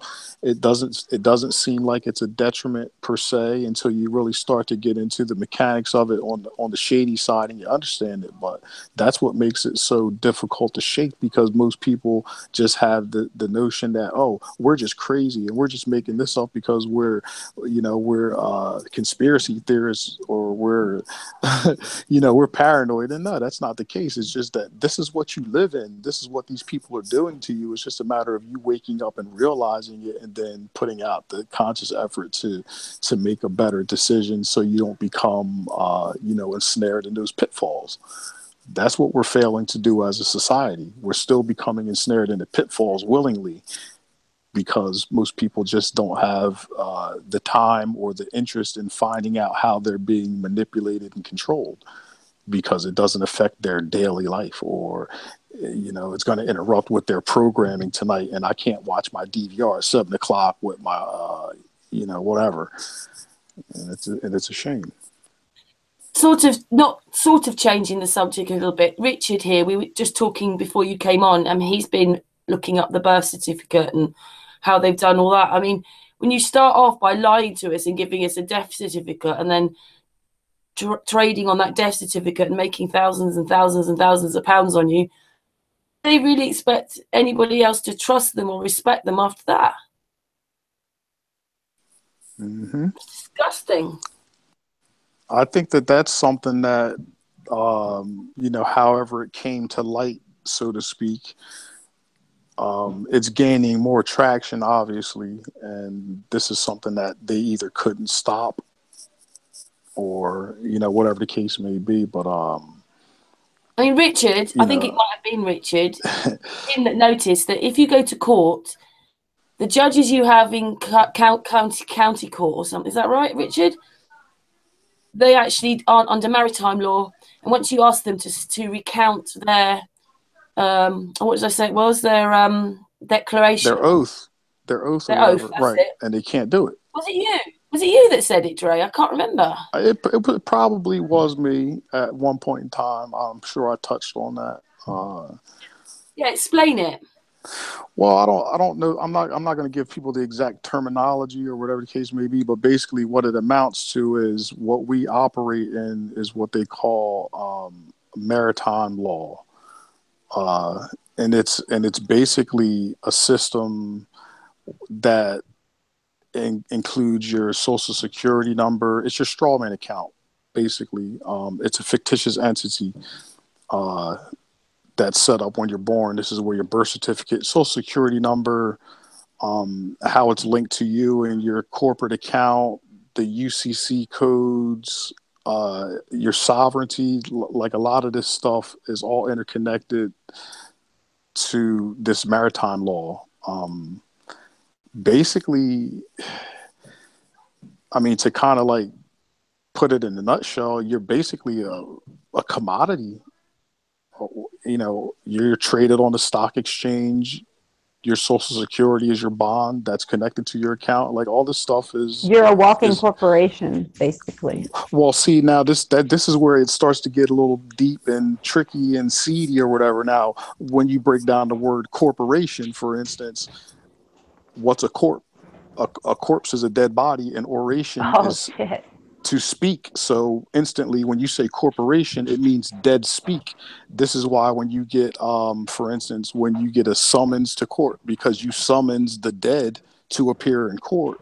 And how it goes down is, if you understand how this stuff works, when you go into that court system, which is representing the ship or whatever that's afloat in this maritime sea, so to speak, of commerce, if you understand how to navigate that particular situation, once you ask these judges at a particular time to basically state their oath and whatever the case may be, they can't do it. This is why they usually adjourn, or they call a recess, which is basically the equivalent of them jumping ship. And then at that point in time, you say a certain thing, and this basically removes you, the natural person, from this whole situation that they've got your corporate entity, your fictitious straw man, tied up into. So it's deep. But like I was saying, like people, like if you start getting into this maritime / commerce connection, it is deep down to the terminology that they use: currency, banks. These are all things that refer to like water and how it flows. You have things like something like a deal with people that are sailing, which is actually a sail from a ship, but they're selling you. So it's a play on words in a lot of instances. But a deal, this was a pretty interesting thing that I learned. A deal is actually the planks of wood that they used to put on the decks of the boats. So when you have a merchant, a person that sells merchandise, that usually is something that came in on a ship. They would take you onto the ship and they would cut you a deal. You know what I'm saying? So when you start to get into all this stuff, it's nuts how intricately intertwined it is. And when you start to break down these words and understand what they mean according to like a Black's Law Dictionary, which is the legal version that most people aren't aware of, it's just completely mind-blowing. It is absolutely mind-blowing. And you see how that's when you really realize how intricately set up this system that we live in is. And that's when you, to me at least, it really drove the point home that you can't defeat this on a physical level. You need to be right in your energy. You need to be right, spiritually, or with the creator, making that connection with nature and things like this. Because if you're not connecting on that level, you're falling by the wayside, and you are so far away from becoming one with whatever it was that created you in the beginning that it's like it's just mind blowing. And I suggest people like really look into it. I hope to put a nice little presentation together shortly, and sometime coming up and post it on my channel. But it's just one of those things, another one of those things I just find absolutely fascinating. Can you just explain a bit about going into court then and getting him to explain his oath and what could happen if you're...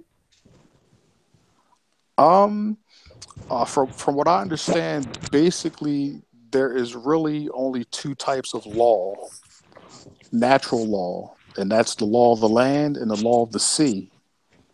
All right, so now, however it goes down, because of this fictitious corporation that they set up and all this other straw man mumbo jumbo, when they get you into court and you ask this judge or whatever to state their oath, they can't do it because they have no jurisdiction on the land. You see, they only have jurisdiction over the seas. This is why they declared maritime law, so they can basically levy that jurisdiction upon you for participating in the system. Now, if you don't participate in the system, then that makes you naturally a sovereign, but you need to know how to navigate this in order to be not necessarily left alone, because odds are they're going to harass you, but you need to really be on your P's and Q's as far as how do you navigate this system on a level that they can't touch you. And in order to do that, you need to understand that maritime law and things like that, commerce. You need to understand there's certain things that you have to say and certain things that you have to do, and if it's not done to a T, basically they're going to have their way with you. It's like when you go into that courtroom, and this is why like lawyers are so important, because a lawyer knows how to play that game in that forum where most people don't. All right, now it's just like any other case. If you have a lawyer that knows what he's talking about, you don't necessarily have to be innocent if he knows how to maneuver through that system and use what's set up in order to basically kind of escape, so to speak. Lawyers do that all the time, and this is basically what the sovereignty thing is about: learning how to use that system to your benefit. And these people basically usurped these two natural laws and created it into a system that you buy into once you agree that you're a citizen. A citizen is not necessarily something that you want to be, but most people think it's a good thing, because when they say, oh, are you a citizen of the United States, which is a corporation, technically you should be saying no. The moment that you say yes, now you're basically accepting the rules that they levy upon you for participating in the system that they've created, regardless of how defunct and illegal it is. But when it comes to the courtroom, you need to know the things that apply as far as the Black's Law Dictionary and what these terms actually mean, or what these words mean, because the words don't mean the same thing in the courtroom. This is why you need a lawyer, unless you are aware of, what those things are in order to represent yourself successfully on that level and literally make the judge jump ship. You gotta know when to basically pull that trigger and let them basically, corner themselves. And then once you pull that trigger on that level, if you've dotted all your I's and crossed your T's, you can literally walk out of a courtroom and there's nothing that they can do to you other than harass you, possibly. So it's very interesting. It's horrible as well, though, isn't it, that they've done that? Oh yeah, it's actually scary. Like when you really get into like the depth of it and the complexity, down to like what they would call, I guess, white magic, where you're actually casting spells and these types of things by the choice of words and things on that level. How it's all intricately connected. It's fascinatingly scary. I'm just gonna say it like that. Good choice of words. Yeah, Good choice of words. Yeah. It is. absolutely. Richard, you know all this, don't you? Richard, you've looked up all this, haven't you? Yeah. Been on it for about a year now. Looking at this sort of information. Sorry, Richard, to interrupt you, but Yeah. Ray, did you say that you're going to do a site or something? You're going to do a video, sorry, Presentation. about this presentation. Oh yeah, I just like yesterday, I just like uploaded my first video ever. It's like an intro on my channel. But this is one of those things that I'll definitely like do a presentation, if you will. Like I'll just pretty much talk about the things that I know. There'll be, pictures and stuff to go along with it, so I can kind of explain, more a little more detailed and entertaining, because I like to make it somewhat entertaining, so it's not going to just be like, me talking on a mic like this is that, whatever. It's going to be somewhat visually as well as verbally, as far as going into Black's law, maritime law, commerce, and all these things, how it's connected through etymology, stuff like that. So eventually, I will be putting something together like that and uploading it on my channel. Looking forward to it. That was all I wanted to ask. Sorry. Oh yeah, no Thanks problem. for that. No problem. Yeah. Well, I can share the link for you if you like as well. Isn't there a way to sue them too, to get some of your some kind of account that they have in your name, like a saving fund? What is that deal? Well, that's where your UCC code and all that kind of stuff comes into play. And if you know how to basically go through the process of basically, I mean, I don't know if it's been a while, but I don't know if I'm using the proper wording, but I think it's called accepted for value.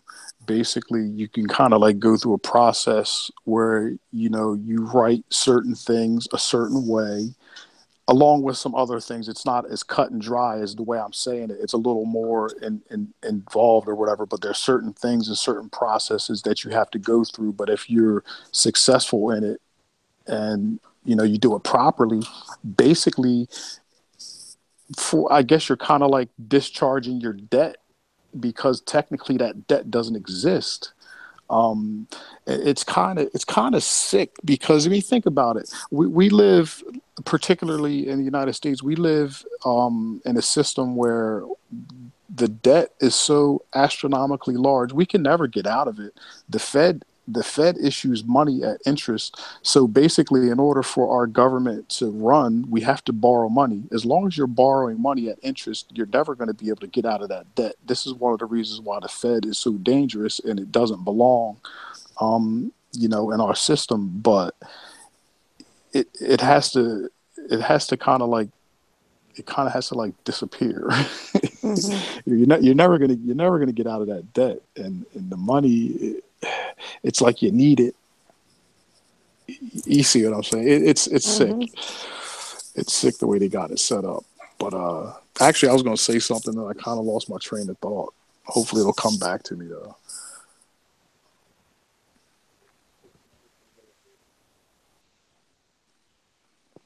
It definitely is sick. It's just a really horrible game that we've been put in. It's all just a game. It's so intricately done. Everything is so intricately done. Yeah, absolutely. It's one of those things where literally, I mean, like most of us obviously on the outside looking in, but it's like the more of this kind of stuff you peel back, and you can actually relate it to your everyday life, and you can see how it's intertwined into, you know, your physical being in a way that you had no clue about. When you understand how intricately it is actually set up, that's when it really drives it home that, you know what, I mean, the system's been around for quite some time because it's the only way that it could have been perfected to this level. You know what I mean? It's nuts. It's nuts. Fed's a big problem, though. Definitely.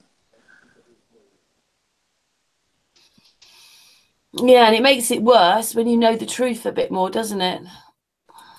It's almost like, I thought we were just going to learn the world is flat. Not that everything's a lie, religion's a lie, this is a lie, the birth certificate's a lie, it's a death certificate, the history's a lie, 9/11's a lie, hoaxes, the news is a lie, the war's a lie. It's just, oh my goodness, it's horrible. Yeah, right. If Pinocchio was real, well, his nose done grew so long, you know, if it really was a globe, it would have came around and poked him in the back of the head again. We know that it ain't a globe, though. It ain't gonna happen. But yeah, they been lying like a mug, boy. Yeah. Mm-hmm. Yeah, it's not like we can really go anywhere at the moment, is it really? Who's going to listen? Yeah, exactly. Yeah, that's why it's... Yeah, haven't they? They've left us on YouTube. Earlier, Candi was talking about the kids. Sorry, I hate saying about the kids. And when you say to them, what if the Earth's flat? You know, and they're like, yeah, well, who cares? You know, yeah, what if? That kind of thing. Well, once it is determined, once that wall has fallen, you know, and it's like, yeah, okay, yeah, we're there. I'm just pondering over it now a little bit, like, you know, well, how long is it? How far is it? How wide is it? Then it's a matter of explorers becoming explorers again.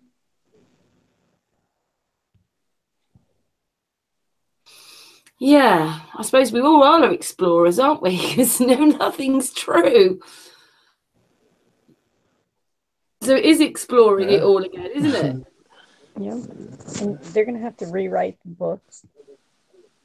That's one thing they will never do. They will literally try their best to vaporize everything before they rewrite their books.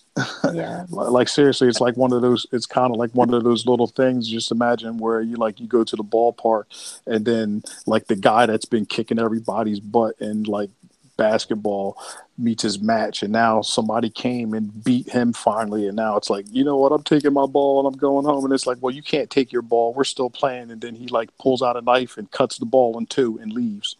Yeah. It's like they're going to destroy it. They're not going to just walk away and let us, take over it and mold it or whatever the case it may be to what we like it. They'll definitely pull the It's never plug going to on be it. easy, though, was it? If they spent all that amount of time and energy. I mean, even when you think of NASA, all the lying, covering up.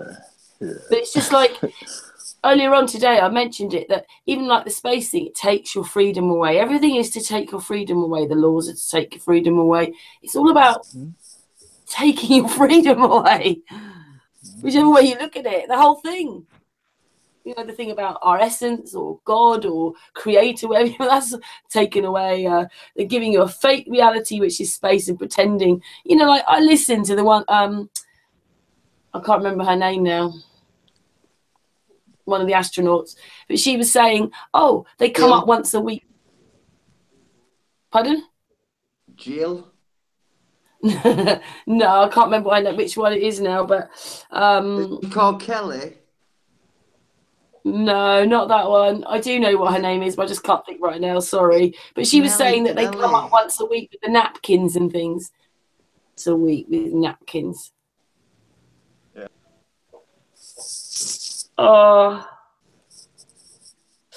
Anyway, and that, they're just making this whole fake reality, and that, I know that we all believed it maybe for a while, but it's just this whole fake reality, which takes your freedom away. It's all about numbing you down and taking your freedom away. Oh yeah. For me, coming into the real, like all these eye-opening moments, I ain't gonna lie, like when I first started coming into a lot of this stuff and realizing it, I was depressed. Like seriously, I was sick. Like I knew people, that were running the show, whatever the case may be, like, they were a little twisted and they were doing stuff that wasn't good for us, but I didn't know it was like that. Like I was depressed serious for like maybe 4 or 5 months.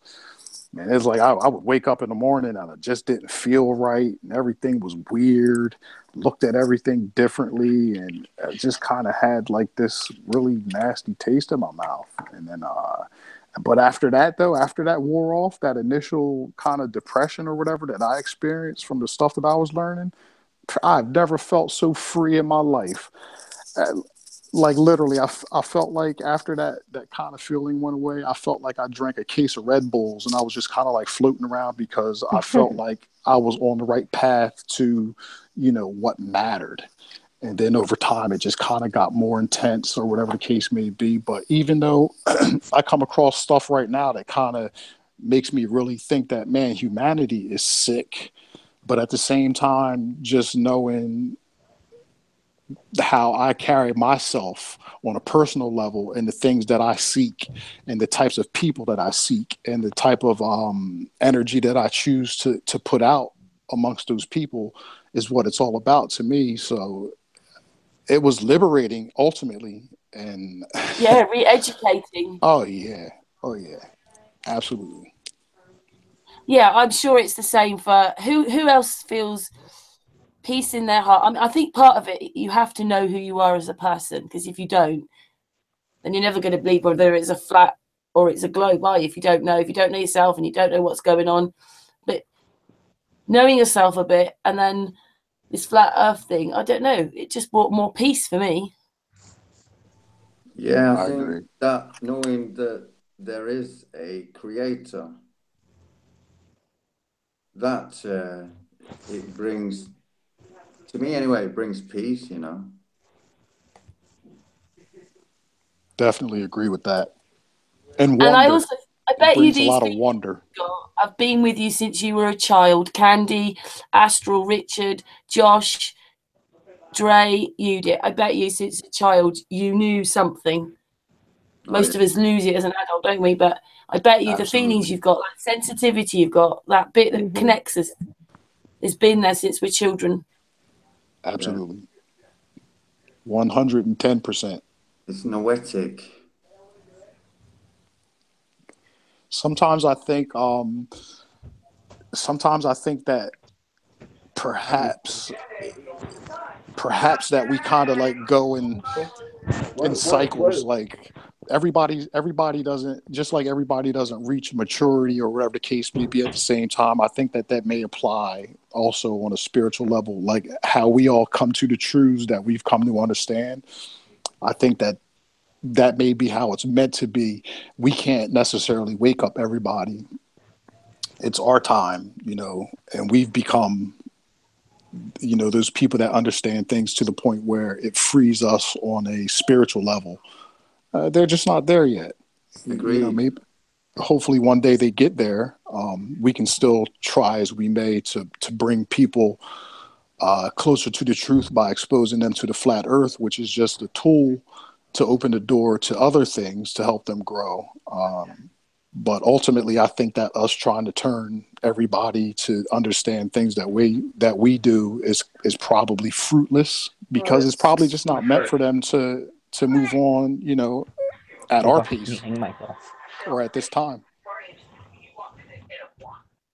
Do you know what I feel? People can say this differently, and I'm sure that dribs and drabs of people are still going to wake up.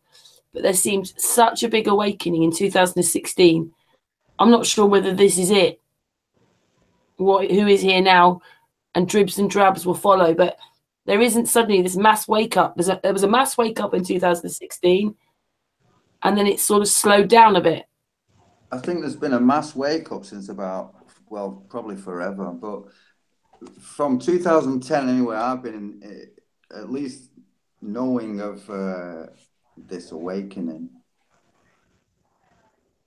So at least from 2010, people have been waking up. Now it's kind of, it must be going at a ratio of Fibonacci.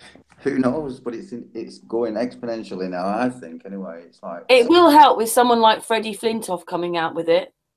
Yeah, but so many people are waking up, just waking up. I mean, right, conspiracies. But when you get to the flat earth, then it's like, well, okay, all these conspiracies, they're small. Thing is, you're never going to know how it quite goes, because I know FPV won't mind me telling, but on one of Cat's Eye's hangouts, she had over 2,000 people who'd gone to look at the hangout, and yet on her panel she could see it, but publicly it said 200. Yet 2,000 had been there to view her hangout. So we're never going to, they're just covering everything up and playing games. It's letting us communicate with each other, but there's still all these games going on.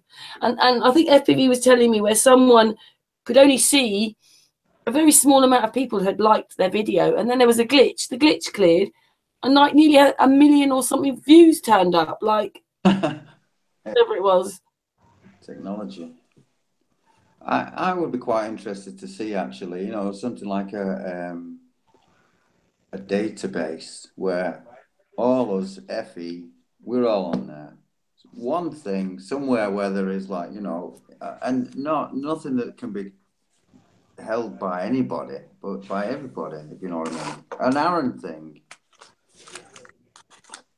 It would be interesting. Well, Aaron's thing is coming. Aaron's Lumen project is coming. Yeah, I know. I mean, it may not suit everybody, but at least he's really tried and spent a lot of time. He's got conviction, he's got energy, and he's already trying to put this thing in place. He has his I mean, who else is doing that? Yeah. And I mean, if you actually see his program, it's really detailed. It's not, I mean, maybe bits have been missed off that he might have to add, or bits he's got to change, but it's pretty detailed, his program. Oh, who just fell out then? Uber. Oh, Uber. Oh, he's back. There's Uber. Hey, guys. He's gone quiet. I think he's out. Well, That's I had to all call right. a He's just... customer right now. Yeah, I'm Okay. about to drop off. I'm about to have dinner. Maybe I might be able to make it back on, but just in case I don't, just wanted to say thank you to Karen, of course, for having me on, and just wanted to say, peace, love, and respect to everybody, and hopefully I can join back with you guys. Oh, thank you, Dre. It's always a pleasure, and have a nice dinner, and hopefully see you back or see you very soon. Yeah, it was good. Big flat Earth hugs. Definitely flat Earth hugs. Yeah, I definitely, I love coming I here. did that because of that. We'll definitely be together again, I'm sure. Yeah. Thanks. So in the meantime, Wait, reload that picture. in the meantime, everybody take care, and Thank you, my darling. Have a nice Bye, day. Dre. Absolutely. I said Dred. I meant Dre. It's all good. He must be Peace. talking about me. All right, y'all take care. Bye, dude. Thank you, Dre. Well, to be honest, I was getting confused the other day. I kept because I know they're not the same, but Bro, Sanchez, and Santos, I was getting confused. I never really knew who he was. I never heard anything from him before. I still really haven't watched the stuff. Like I didn't even know who he was until he was on here. Santos, you talking about? I had heard of him, obviously, because you can't be in this community and never hear that name, but I just didn't. Well, had no I've got idea a what very he soft spoke spot on. for Santos Bonacci. He's, messaging me most days. I feel I'm very lucky to talk to him, and he loves our group. So, what more can you ask? And I'm not saying that everybody likes what he says, but he's just found masses of information and, quite a lot of his adult life, understanding cosmology and astrology and syncretism. and understanding what maybe the Bible's been telling us all along, and what other books are saying. But he's not just that. Maybe people don't realise, but he actually is, a freedom fighter. He's the same thing, a bit like Richard. He's not paid things to be taken to court so that he can stand outside with microphones and, you know, there's camera crews there, and he sort of puts his life out as well. He doesn't just come on hangouts and talk about it. He actually is an activist, and many people might not know that Santos Bonacci is an activist, and he tries to tell everybody what's going on. You know, he understands about the maritime law and the death certificate and all that. So yeah, many people might not know that he stands outside courts and says things. So he's an activist as well as somebody who's preaching, teaching. He's got plenty of stuff on YouTube to look at anyway, that's for sure. Mr. Astral Theology. Yeah, but you know what? Slowly, a lot of people are coming round to his way of thinking. Dre's very similar. Yeah. Bro's very similar. Because Matt, we all realise it exactly must be. We all realise it must be something that we're striving after. You know, it seems to be that if we relate to it, there's a reason behind us relating to it. I mean, why did we think that if they've lied about everything else, they weren't going to lie about religion? They're going to lie about history. They're going to lie about the wars. They're going to lie to the people and lie about this and lie about the ball and lie about births and deaths. They're lying about everything. It's just terrible. It still just boggles me that it's all made up. Yeah. See, I don't believe that though. I believe the Bible, so I don't mean it that way. I think the Bible is more of a code book, right? A book that needs to be deciphered better. But what it is that through these other people's work, it's a bit like they started off with religion as the first form of communism. All the people, and if you imagine a few hundred years ago, the churches owned everything, the land, whatever. The people were living on the land, working on the land, going to the church. People have stopped going to church. And they had to find another way of controlling the people, which is subversion and taking this Russian guy over after the Second World War and changing the plan around a little bit and then doing basically the same. They took everything away, maybe from the Russians. They've given us, got to find these ways to control us. And I mean, I think it's a bit of a shock to realise that that's maybe what religion's all about. Because if you understand that a lot of it's wrong and what it really meant, then it's just another indoctrination on the people. And you just think, oh my goodness.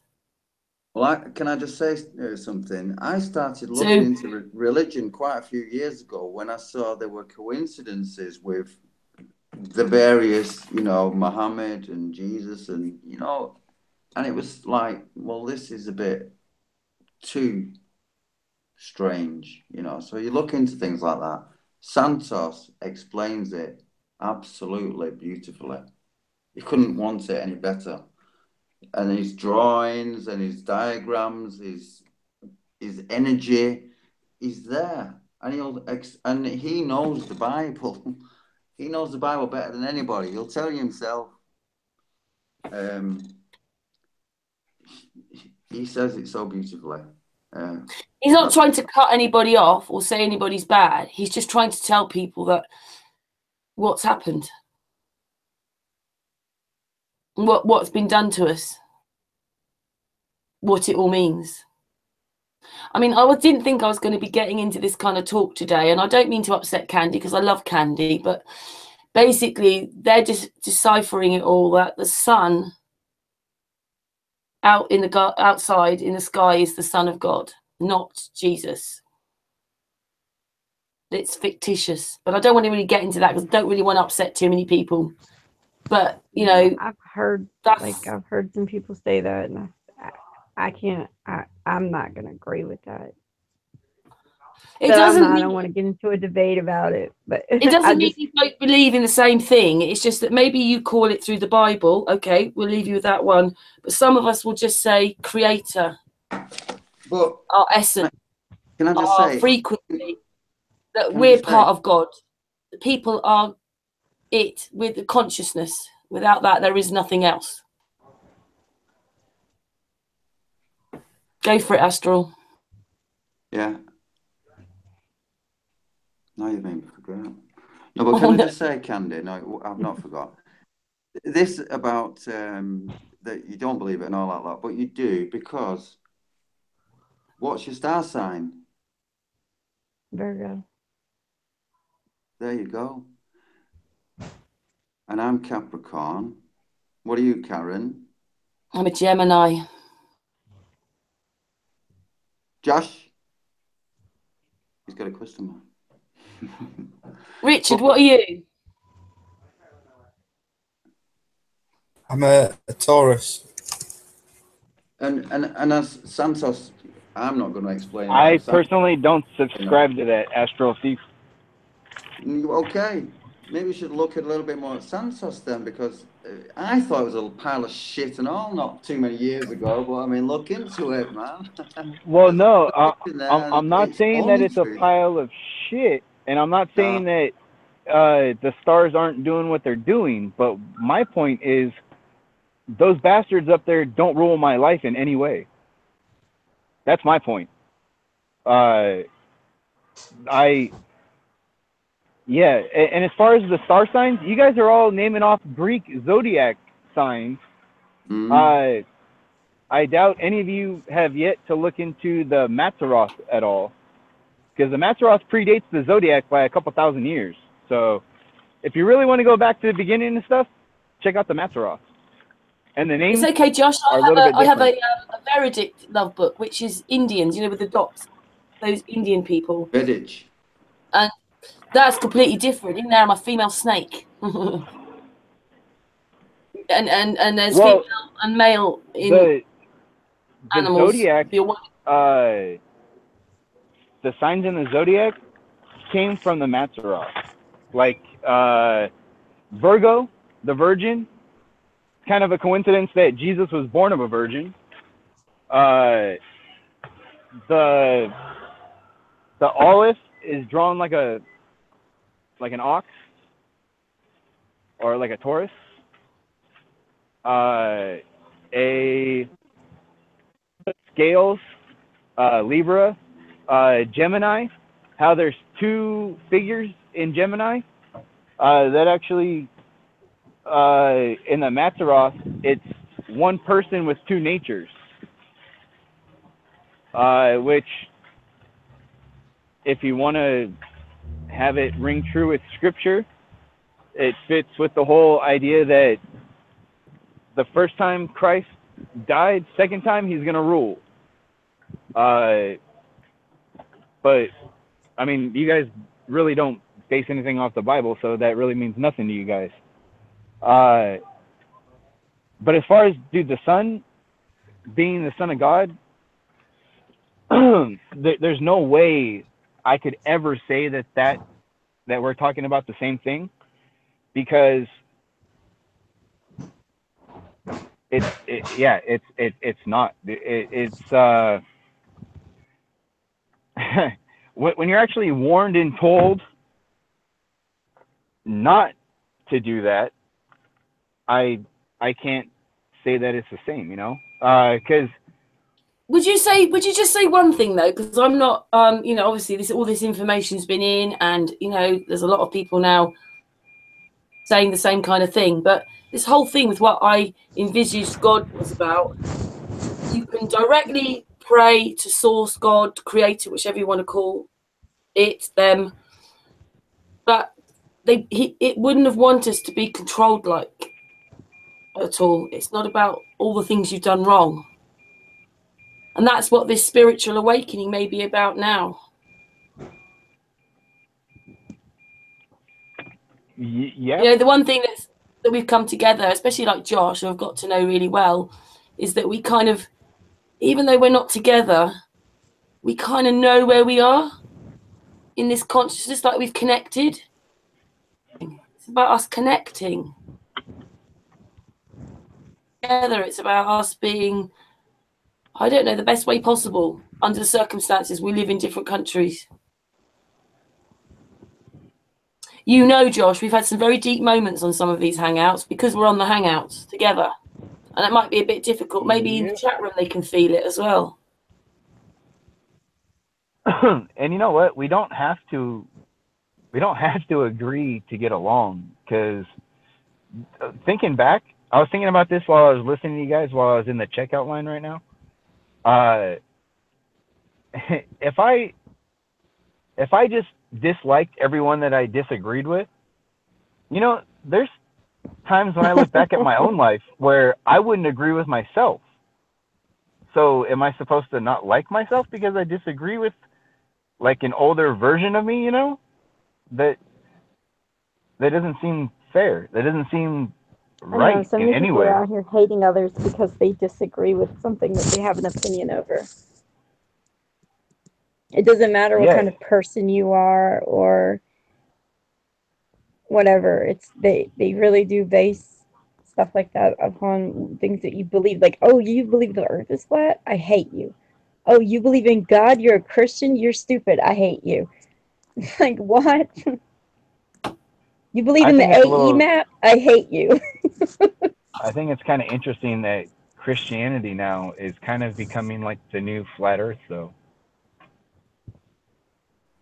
What do you mean? If you can understand that in any way. Like before, if someone wanted to say that you're crazy, oh, you're one of those flat earthers, huh? Like, and now that we're in the flat earth community, inside the flat earth community, if they want to say that you're crazy, oh, you're one of those Bible believing Christians.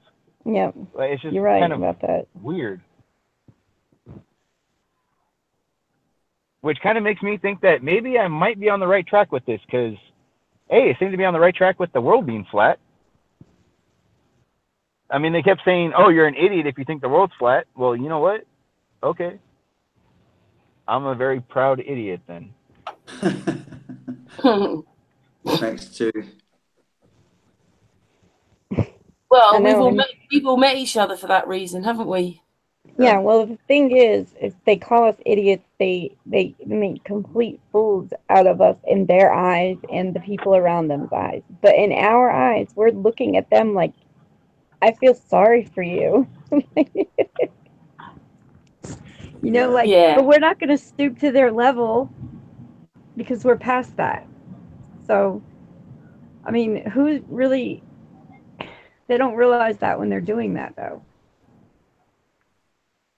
When you're a bit more sure of yourself or sure of things, you don't actually need to argue, do you? You can have different opinions. Exactly.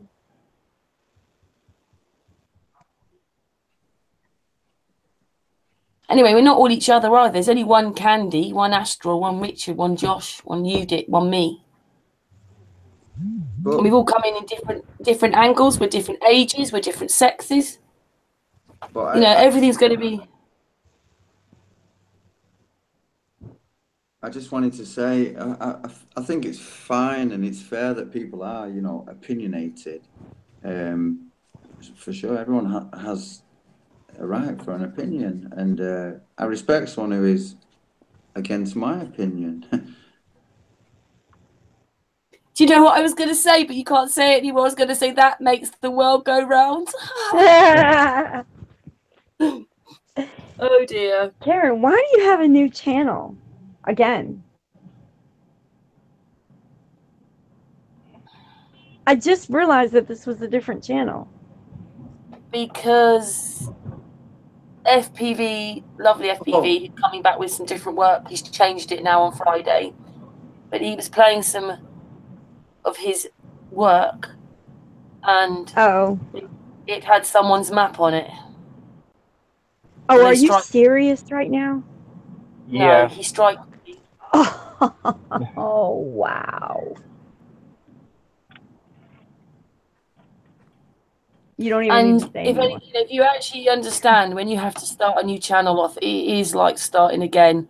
Yeah. Because there's so many people on the original Sun and Moon, and a lot of people, even I've made a couple of videos, probably just still don't realise that we're channeling. Streaming. I mean, even I didn't know. So if I didn't know, and we're close, like, imagine how many people don't know.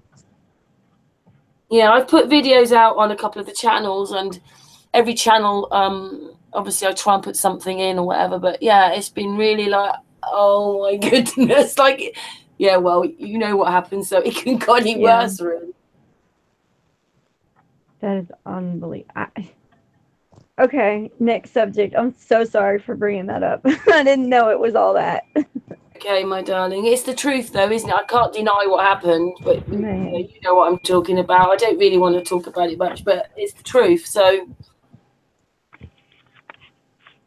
I mean, I feel really sorry for Kat. She's in the chat room right now. Someone sniped her hangout, played something that should have been played, nudity, whatever it was, and then she gets her channel taken down when it wasn't her. And then the person whose channel is responsible. And it doesn't matter that someone came in, sniped, came in and did that. Brings her channel down. Yeah, that's bad, that is. And frustrating. But again, you know, I've had to start again. And it's probably because channel that's involving the people. And it's just not liked one way or another. Everything's more difficult. Anyway, we go on. And on. And I mean, the actual core of the group, the people who come on are still there. We just have to pick more numbers up, but it's slowly rising again. Please don't anybody do anything, please. It's hard. It's quite hard work running a channel. And now I've got 3 now. Wow. But you have to keep going. Yep. So, God, Josh I'm so was saying sorry something. to change the energy. Like, God, because even I'm like annoyed now. So, like, Yeah, it's well, just so ridiculous. I was a bit disappointed, to be honest, but there you go. Just got to move on. Yeah. So, it's always the good people that get it the worst.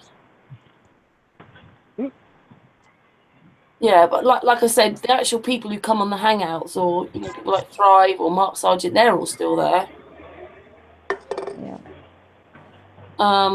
Yeah, I don't know what I was thinking. You just have to wait until they've taken the ban off. I was going through my pictures today, and I found a picture. I had taken a picture with him. I didn't even realize that I had a picture. It was me, him, and Nathan Thompson. I didn't even realize I had a picture with Thrive and Survive. Is that who you just said? Richard, I really like him. He emails me and we talk sometimes, and wow, he could write an email. Yeah, I talked to him one time on Skype, and that was it. Like, I never talked to him again, and I met him at the conference. But most people might not realize he's a very sensitive person. He just is. He just knows things, feels things, whatever. And it might not be a side that people know, but yeah, he seems a really nice guy, really sensitive guy. When is he coming back on the show? Well, he was on last week, wasn't he? I can't hassle too much. I mean, he does like our group, and the last message he wrote me was really nice. He supports and everything, but you know, I think having him on, it's good to have a few like researchers or ideas. So I would like Owen to come on, but he's in Australia. He's like 10 hours ahead, and he'd have to get up really early. And I'd like failure, but I could actually show the video of that. I may as well give him the link. So I'll probably get in touch with him end of this week, next week, and ask him to come back. He's in Australia. Already. No, Thrive's in Arizona. Right, okay. There's your chick. I mean, you know, I'm just really grateful that all these people are supporting the group and what the group's, you know, that's all of us. That's from Candi to Matt Jerome to the Maps to Stan to Richard here to Josh, Yudit. It's supporting everyone who comes on this group, and there's it. Have yourself a good day, man. Josh, you're so rude.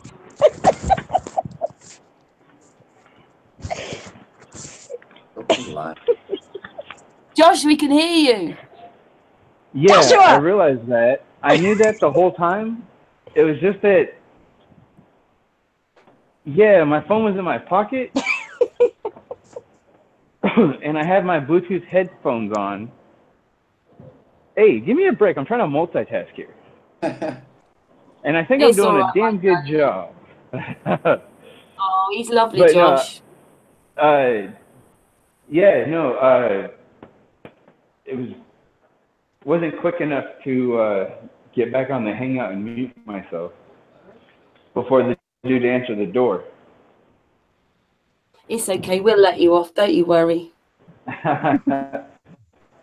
Well, I try to keep myself muted so that you guys aren't hearing everything going around me. And then all of a sudden you guys will ask me a question.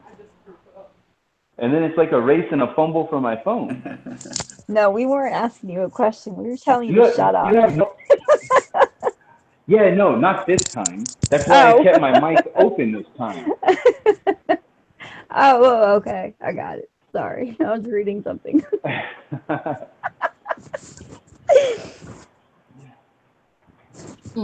Hey, so we actually had a meetup out here yesterday in Santa Monica. How'd that go? Pretty good.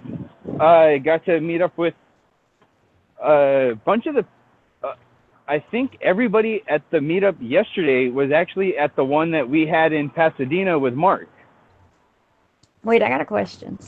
So, like, I know that you're in California, obviously. But, like, California is, like, the size of the whole east coast of the United States. So, like, where are you compared to Sacramento? Oh, you're talking about kids of Michelle? Yeah. She's, like, in the middle of the state, and I'm near Mexico. Oh, you're on the bottom. So like, yeah, what cities are, like, known that are, like, northern? Where's San Francisco? That's by Sacramento? San Francisco is above Sacramento, I believe. Where's San Diego? That's San south. Diego is below me. Oh, okay. And that's all. I was just wondering. what other popular freaking cities are in California? I mean, there's Los Angeles. I mean, hello. Well, yeah, there's like Los Angeles, Hollywood, Beverly Hills, but I mean, hell, those are all pretty much the same place. Like, they're all within a couple miles of each other. Yeah, they're different cities, but you can be in Hollywood to LA to Beverly Hills within half an hour. If there's no traffic. If there's traffic, you'll be there in like a day and a half. That's a long time. Yeah, no, not really a day and a half. How far away are you from each other then? Who, me and Candi? Josh? We're a country apart. Yeah, we're 2 days away from each other. Like, if it was to drive, because I have a friend in probably Washington about the State. same level though.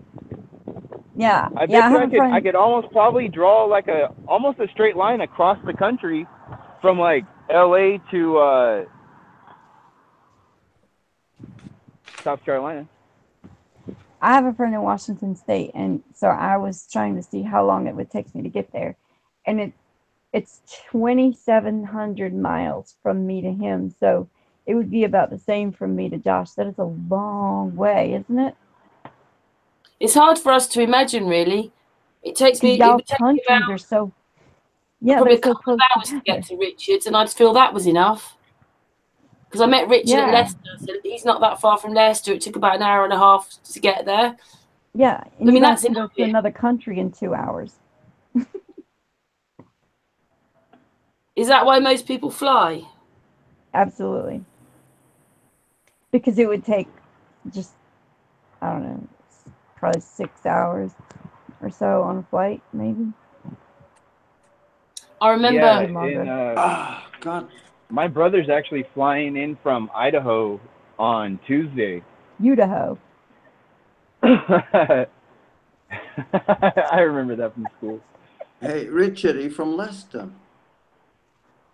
But his flight's only gonna take like what, like 3 hours, 4, like not even 3-4 hours. Where if he was to drive, it takes like 18 hours, almost like a full day. Yeah, it's hard for us to imagine, really. Although, actually, it's quite a few miles to the top of Scotland. It would take you about 6 or 7 hours to get up there to the top.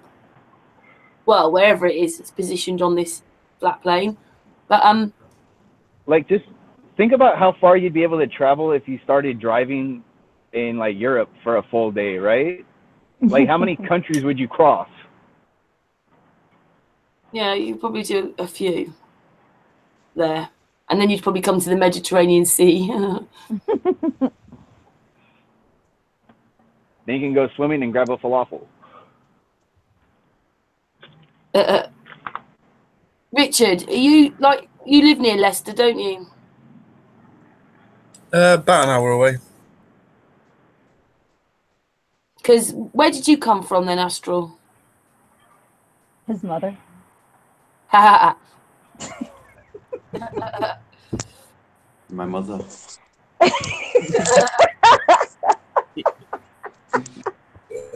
From Manchester.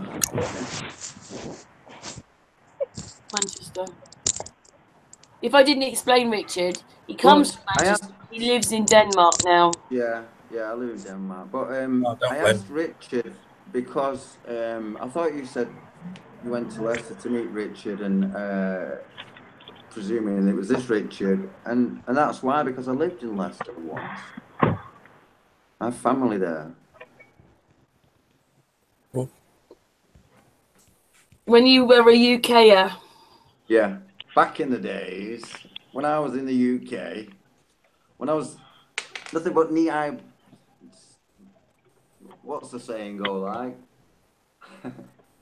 FPV will do it 100,000 times better than I will ever. Something about being knee-high to a grasshopper. Sorry, I diverge.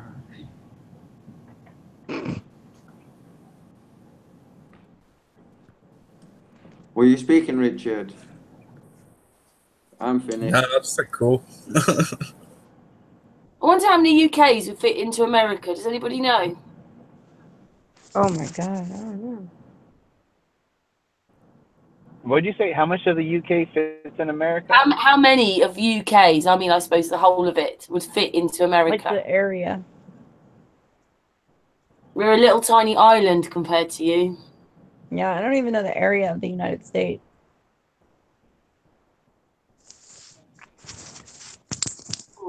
So you're still I working? sucked at geography. Are you working, Candi? And even if they No. did tell me, I would doubt it. Candi and Uber are always working when we have hangouts. Well, that's because it's nighttime where you are, and it's 4 o'clock in the afternoon over here. It's 7 here. So you're not Yeah, working anymore, Candi? No, I'm home. Yay! It's 3 time zones away from Josh is 3 time zones away from me. If that gives you some perspective. This time of the year, is it still quite warm for you? During the day, yeah, it was 60 out yesterday. It was kind of chilly today, though. Let me see. I'll tell It you. was 85 degrees over here the other day. Is that all year round, Josh? Oh, it's 60 degrees outside right now. It's 61. Yeah, California only has 2 seasons. We have summer and rain. We had -3 the other day. Wow. Wait, We just seem to have one season. It's called cloudy. Chemtrails and clouds.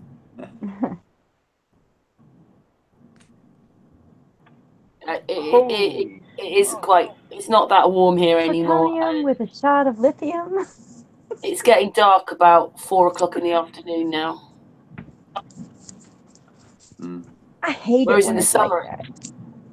In the summer, it gets dark. Stupidest thing in the world. Yeah, 10:30, 11, 11:30 at night. It gets dark then. We get masses of light in the summer.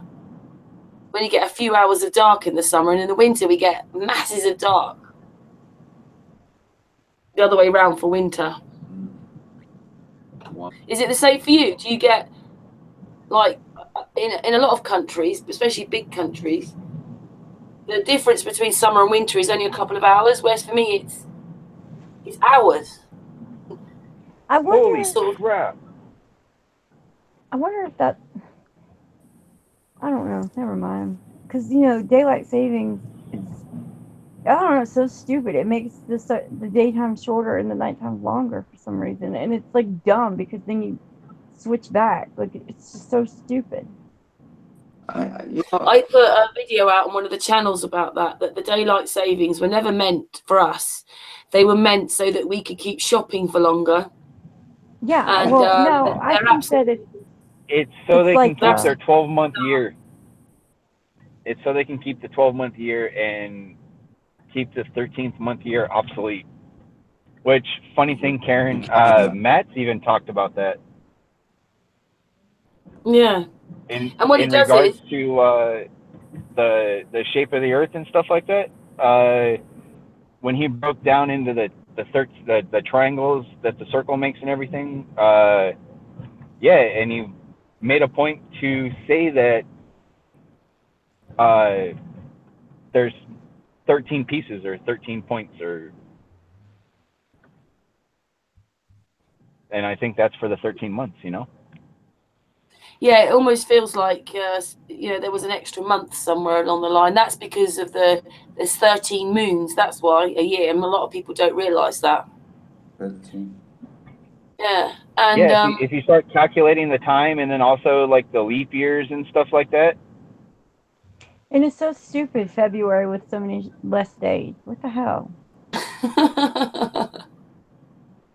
That's We so they never can make it questioned up and that, have the leap year, though, isn't it? This is so they can have the leap year. Well, yeah, so if you stupid. okay, so if we went by 28-day cycles, the way that the moon goes, and we had our month set for 28 days instead of 30 to 31, think about that. That's what, 2 times 12, and sometimes 3 times 12. Like, that's 24 days right there that they chopped out. That's almost a full month right there, just by them shortening each month throughout the year by a day or two. Which they didn't need to. Exactly. And that's why they need daylight savings time to keep that whole little shenanigans going. Yeah, which I've got out, is basically saying that there's like, say if you put into this system of time savings and that, it just seems that at any time anybody can change it. 2 countries next to each other have different time zones and they're right next to each other, and then one country decided to change things so quickly they couldn't change the computers, and for a while their computers were a whole hour out for a whole month. And it's like, time savings sort of show you that we're not a globe, because there's too many countries running on different times. They can lose days. Then they decided to change times and days and Christmases and when the year started, and then you've got the things, and then there's a like a second. Some of them are seconds out on their computers because of times. And by the time this guy finished, he just said, just take no notice of this and just go back to the old ways with what the people knew then, because that's the best way forward. Because it's all just an absolute nightmare, the time savings. Absolute nightmare for everywhere. So we're not all on the same time zone and history and stuff. We're just not all together here.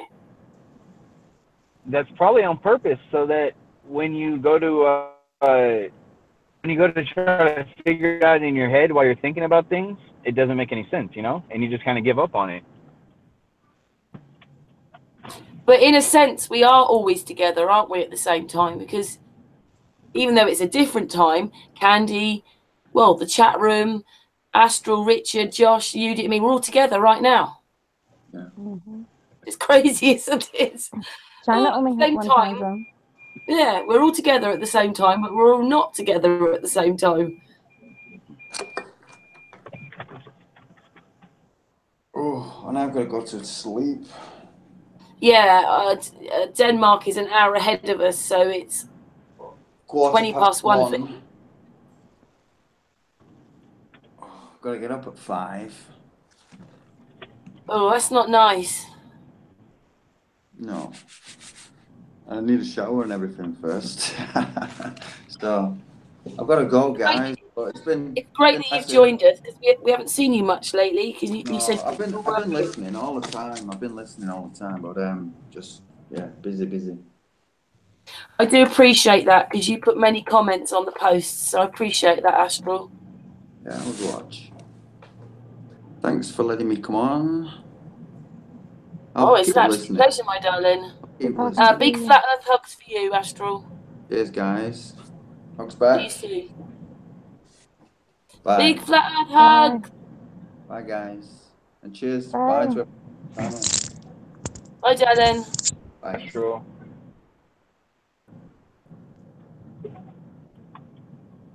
Yeah, a few people couldn't get on today. Richard had to go to his friend's house so he could get online.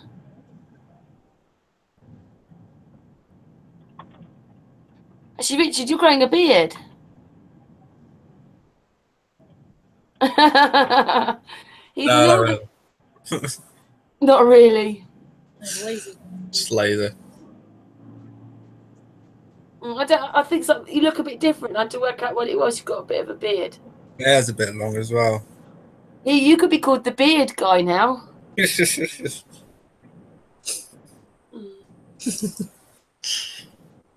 So, Candi, what are you doing the rest of today then? Oh, I don't know. I might go watch. My son wants to see Wonder. I might go watch that with him. It is good to hear that you're so much better now. You sound so much better and happier. And yeah, me and Karen went to the movies Saturday night. And we don't watch TV. We don't go, out to the movies or anything like that anymore, And it's like neither one of us knew what to see, what was even playing or anything. So like we get there and we were like still undecided of what we were gonna see, because we kind of knew what was playing by looking online, and we got there and I was like, well, what's that right there? And she's like, oh, that's Denzel's new movie. So right before we told her we were going to see whatever that Johnny Depp movie is, I don't even know the names of them, and I had to ask like 6 times, what's the name of this movie again? So I was like, oh, Denzel got a new movie, I want to see that. So we went and watched that. It was the most boring movie. It was like 2 hours long. It was so boring. I fell asleep like 4 times. you think that's partly because you can't look at anything the same anymore? I don't know, but it was, what was crazy?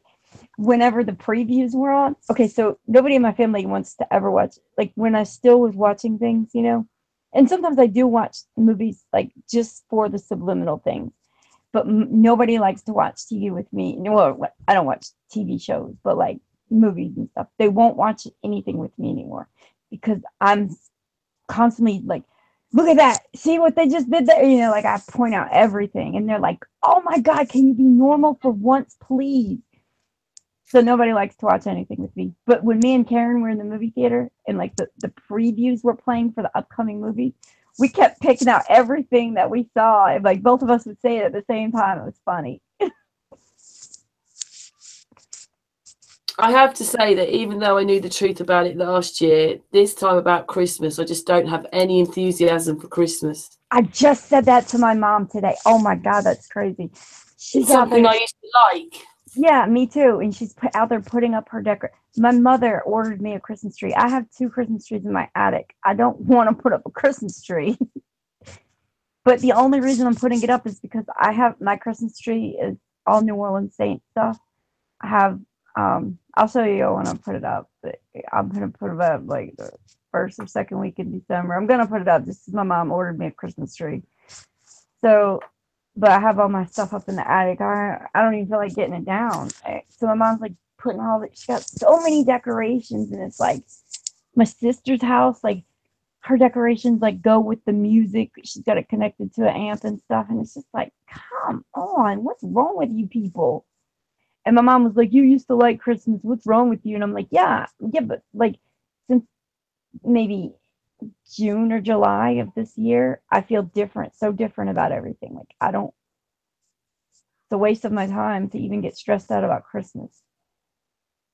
Do you know what? Up the road from me, there's a garden centre, and in the garden, like by the gates, there's this enormous, great blown up Father Christmas, and I just think, oh, you know, like, yeah.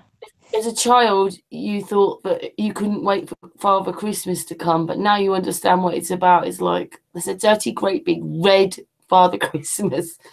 Yeah, and it's like I feel so bad that I lied to my kids about that stuff. When they were younger, you know? Because I always tell them that I'm honest with them about everything. My kids know everything. I don't keep anything from them. And I feel like that's why they're close to me. That's why they know that they can trust me. That's why they know they can talk to me. You know what I mean? Like I'm honest with them about everything. So I feel like shit that I lied to them for 8 to 10 years of their lives. Not just about Santa Claus, but the Easter Bunny, the Tooth Fairy, you know, all that stuff. I know. I just can't believe how intricately this has been done. You know, like Dre was just explaining on the maritime law, what it all means, the game, the words that you need to use to get out of things and the truth. And it's just so intricate, even about Father Christmas. And it's just incredible. Yeah. I mean, I keep repeating this because obviously, you know, in our research group, artists, like the research he's found out, and it all comes together that basically after they annihilated, not America didn't get annihilated, but Europe got quite annihilated with the First and Second World War, you know, infrastructure wise, one way or another, whether you were the goodies or the baddies. But after that, the 50s, 60s, they turned us into this globe in the 60s. That's when time savings came in. It's just when NASA came in, oil, it's everything. Before the First and Second World War, we were in electric cars, free energy cars, and these things could go for hours, and they could go, some of them could go quite fast, like 120 miles an hour. And all that gone into petrol cars and the globe and space and ball, and it all happened in the 60s. So it's not even that long ago. And yet, look how, if you actually say outside to someone, like you shouted, flat earth, they look at you as if you need to go to prison or something, or a loony bin. Yeah. You can tell them that you think anything else, you're an activist in the worst thing in the world. Like you tell them that you just got done sucking Satan's toes and they'll be okay with it. But like, if you tell them the earth is flat, you belong in a mental hospital. Something's wrong with your head. You're an idiot. You're stupid. What's wrong with you? Did you even pay attention in school? Why do you hate science? That's my biggest pet peeve right there. We don't hate science. We actually appreciate science. You guys believe in pseudoscience. That's not science. Science is meant to be challenged. That's like the whole point of it. And for us to accept something that was supposedly proven in the 1800s and never challenge it again, it's absurd. And for anybody to accept that is even more absurd.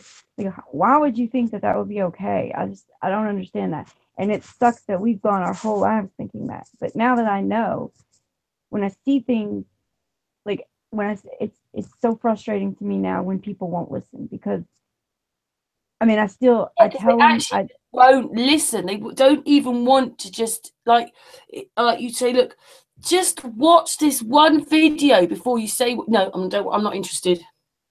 Yeah, it's like I don't understand how you can accept something that was supposedly proven a century ago. Like, I mean, hello, okay, so technology changes every single day. Something new is coming out, more advanced, more. So you're just going to accept something that was tested one time in the 1800s? Oh, and how about gravity? That too, because that experiment has never been duplicated or done again. So, they only isn't that needed what science gravity is for the supposed ball, to you know, do? though, Candy. They needed gravity for the ball. And there's just as many experiments that were being done which proved that we were a flat plane. But those are sort of, they're there, but they're pushed so far over there. Yeah, it's just, I mean, we're not on some merry-go-round moving. We're not. It's obvious. And there's no curvature.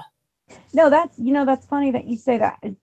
They teach us about the merry-go-round throwing us off in school. You know, you watch a stupid little video and then nobody puts 2 and 2 together. Like, why does 2 and 2 equal 5 all of a sudden? Because they're telling us that this gravity is holding us onto a spinning ball at astronomical speed. That's just a stupid merry-go-round, and you're flying off the edge. So when you actually understand it, it seems so stupid that they're telling you that gravity keeps the oceans to the ball, yet a butterfly can fly and a whale can jump out of the water. And actually, if I actually fill this tea towel full of water and start flinging it around, the water comes off.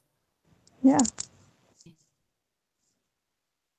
But it's I like, mean, I know science that's contradicts itself in science class. the gravity should then keep that water in the towel. Fixed to the ball. It's definitely going to keep the water in the tea towel. Mm-hmm. But anyway, if gravity was working, wouldn't our heads want to meet the ground? Because everything would want to be like a magnet onto the ground. Yeah, it says The that, trees wouldn't be up. The trees would all be bending down to the ground. yeah, well, and it's supposed to be a constant, and it's supposed a constant. It stays the same. It's a changing constant. I mean, like, it changes with the mass of the object. Well, obviously that's the weight of the object, and why should there? I don't understand why they can't just agree that gravity is the weight of the object weighing it down, not gravity. Like, what the hell? Well, you have to have gravity to have weight. Well, why? Because they're the same thing.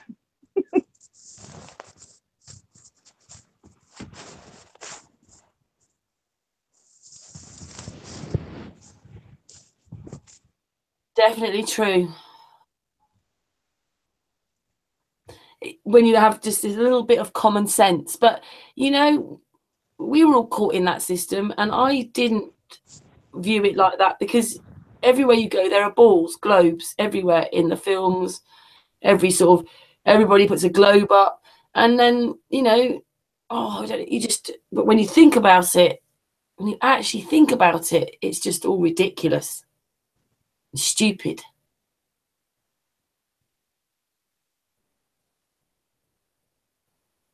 But then, like I said, you know, it's a real shame that more people aren't waking up.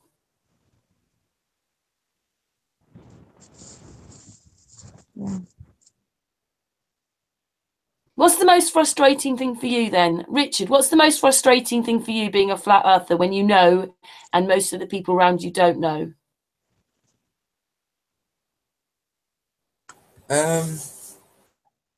Just that no one's, well, not no one, but most of the people don't even want to look at the information. And then when you show them the information, like the other day, one of my friends tagged me in a picture saying that they saw curvature, and then it was like a picture from a satellite sort of thing. And yeah, the curve with the Earth, it was showing, oh yeah, there's a curve on the Earth, and then it tagged me in the picture, and then I went on YouTube and I found the video that the picture was taken off. Underneath, it says, well, this is the video from the picture that you've just said you've seen curve on, and the curve goes the opposite way. It starts that way in the video, and then as the satellite or whatever's moving around, the curve goes the opposite way. And I said, well, if that don't prove it to you, then I don't know what else to suggest. Like, I know you're on the right sort of track, but you're just relying mainly on what you've been taught when you were a kid. Do you still try and get people to understand, or you just like go with the flow, and if they do, they do, they don't, they don't? Because you can't make someone. The few times I've tried with other people out in the street or something, they just, no way. It's just absolutely no way. I've been thinking about What's in the streets? I've found I bought a megaphone off my mate, so I might end up doing something in the streets very soon. Really? Yeah. Just getting a big board and then just putting like different sections on, like some about like birth certificate stuff, some about flat earth, some about Holocaust and World War II, and just sit in the street just with a thing behind me and just let people come up and ask me stuff. Hmm. And I can have like little QR codes with links to people's YouTube videos. I can be like, well, scan that QR code and then we'll go and watch that video and then come back to me. See how that goes. Do you think you'll do it then? I might do one day, yeah. It's an idea. Got a few things that I'm fiddling about with at the minute. I've opened my business, so I'm thinking about that at the minute. It's coming up to Christmas, so I should be able to make a few sales or whatever. But yeah, I'm trying to do it for the benefit of people as well as me trying to make a bit of money and not be working for a big corporation, just basically paying one person millions of pounds. Thanks, Richard. Candi, what's your most frustrating part about being a flat earther? I think basically what he said too, not people just not wanting to. Condemnation before investigation is the height of ignorance. It's what I've been using so often. And I have been a lot more patient with people. Like I've noticed like the more friendly and calm you present this to people, the more they're likely to listen. You know, like but when people just won't listen at all and they think you're crazy, that's annoying. Because it really only just takes some common sense. But if you never look at it, you won't even, that's back to what I said, like you're just accepting something that was given to you by somebody else. Like don't you want to find out things on your own? You're okay with being told what is what, and you're never going to question it, and it's like it's wrong. You're telling me I'm wrong for questioning it. I don't that's annoying.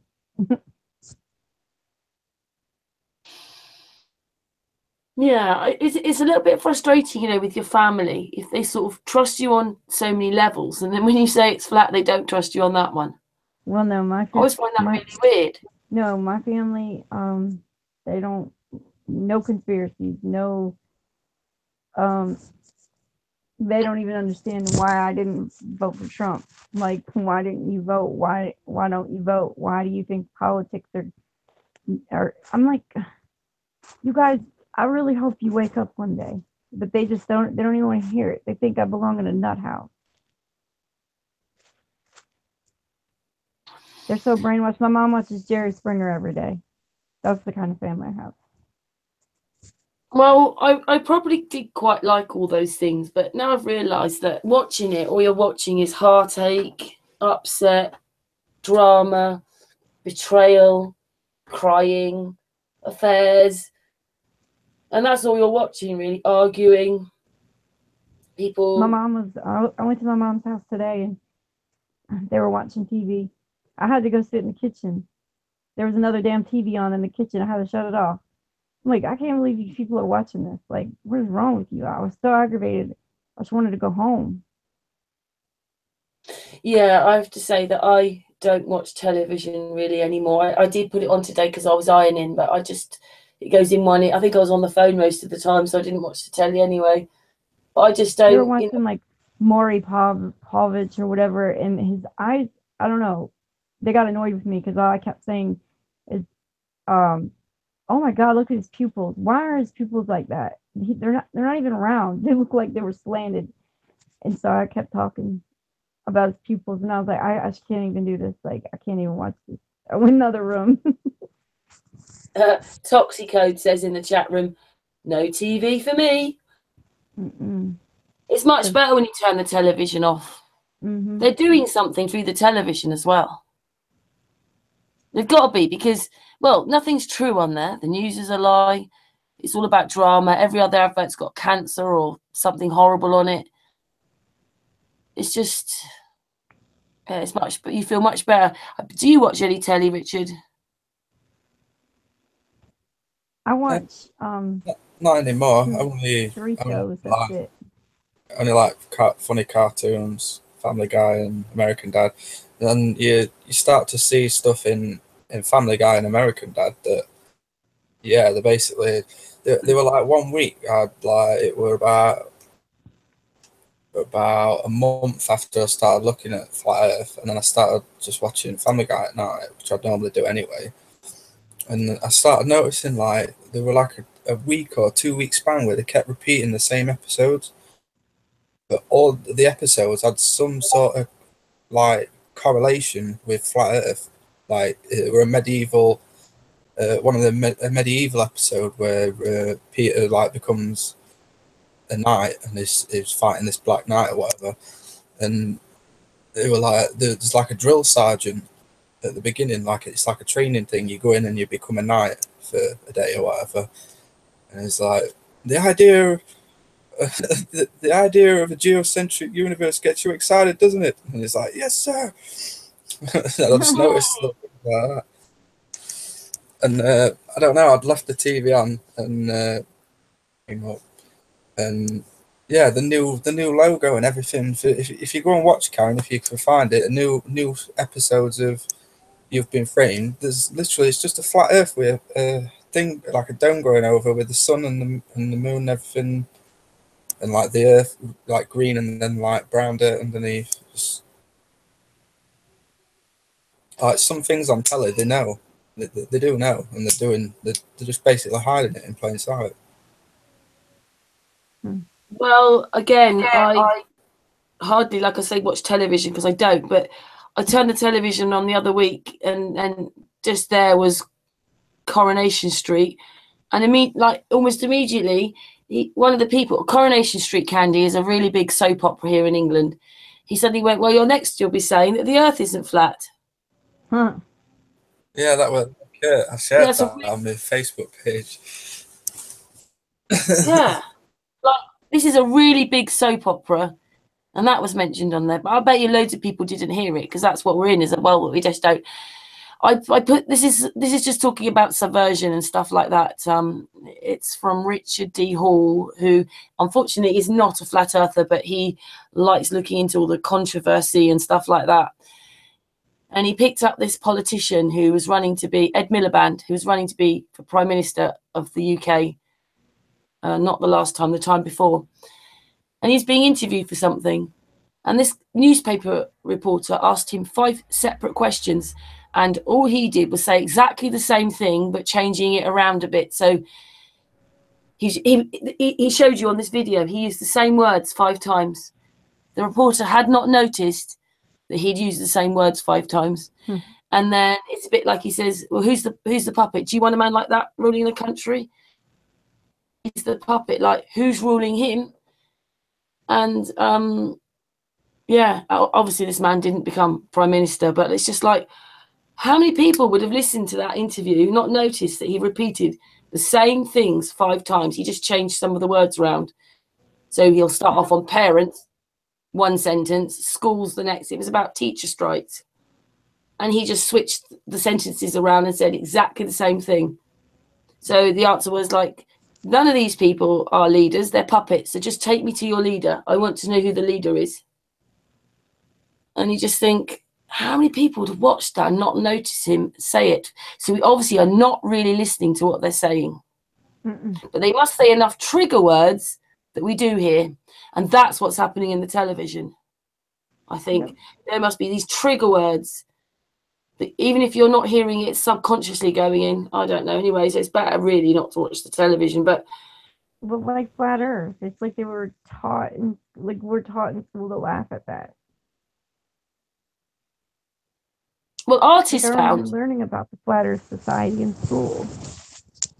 artist found the guy, I can't remember his name right now, and he died about 2001, but he actually was a flat earther. Him and his wife still had classes, magazines, all sorts of things. And then in the 80s, I think it was, his premises got burnt down with everything in, and he had to start all over again, and it was never the same after that. But he went on a television show, say this, it looked like the 70s, somewhere like 1977, something like that. And he was saying, yeah, of course we're a flat plane. And they were really laughing, the way that they did the heckling. Ha ha ha ha, they were laughing and calling him an idiot. It was probably all taped laughing, you know, to make him look an absolute idiot. You know, the fake claps and all that kind of stuff. But they were really laughing at him, heckling him, and you're crazy. That's all you could hear from the people. But I mean, in a sense, it'd be nice if we had Aaron's Flat Earth TV, wouldn't it?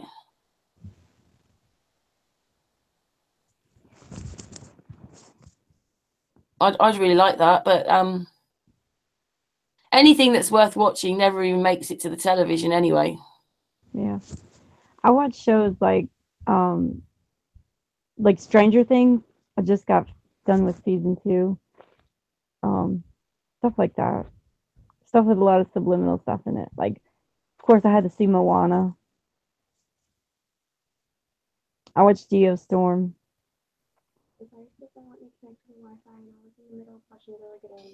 I just think it's obvious with the way they've set it up with all the soap operas. It's not like everybody's getting on. All the horrible things happen. I know horrible things happen to people in real life, but you're just watching it all happen. Nobody seems to get on. Someone's got to have an affair. No one respects each other.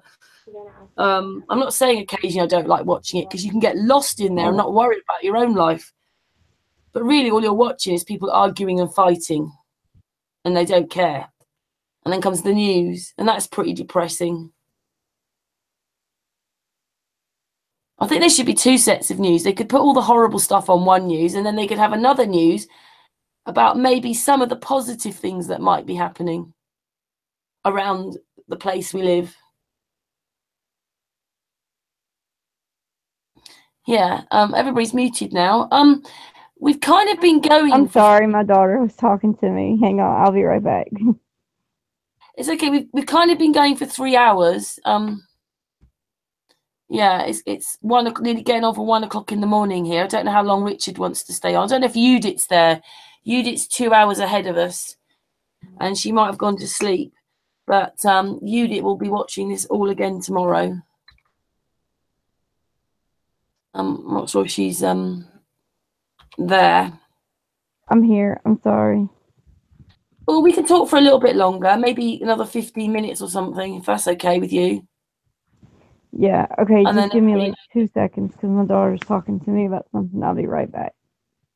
Cool. Everybody then knows that we're going in about 15 minutes. Because I think Suzette Ann has just joined the hangout. Well, we've sort of talked about lots of different things today. What's the best thing about being a flat earther for you, Richard, then? Sorry? What's the best thing about being a flat earther? Just the freedom of mind. Like even though I've got to work in the system that's corrupt, and like paying taxes and basically funding what they're doing, it annoys me. But I've got the freedom of mind, and now I'm starting to look at things where you can become tax exempt and not pay into the system and not pay council tax. So yeah, I enjoy that. It also leads to other things as well. There's lots of other things that I've been looking at since I've become a flat earther. I think a lot of people are sensitive enough. I was talking about this earlier on with Dojo, and he probably would have always had an inquisitive mind and looked things up. But I'm not sure I would have learned as much as I have if this whole thing hadn't happened when you realise it's a lie. I've had to change my mind about a lot of things, obviously, that I believed in that just aren't real. You know, understanding what's kind of going on here, just this game.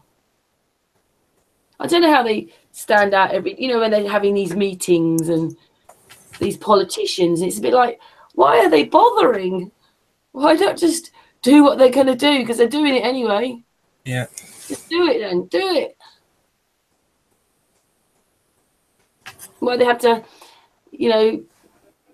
I suppose the thing is that if they keep everybody on fear level,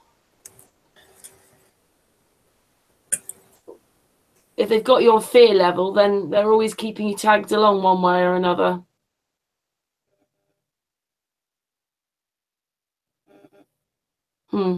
Candi, you there?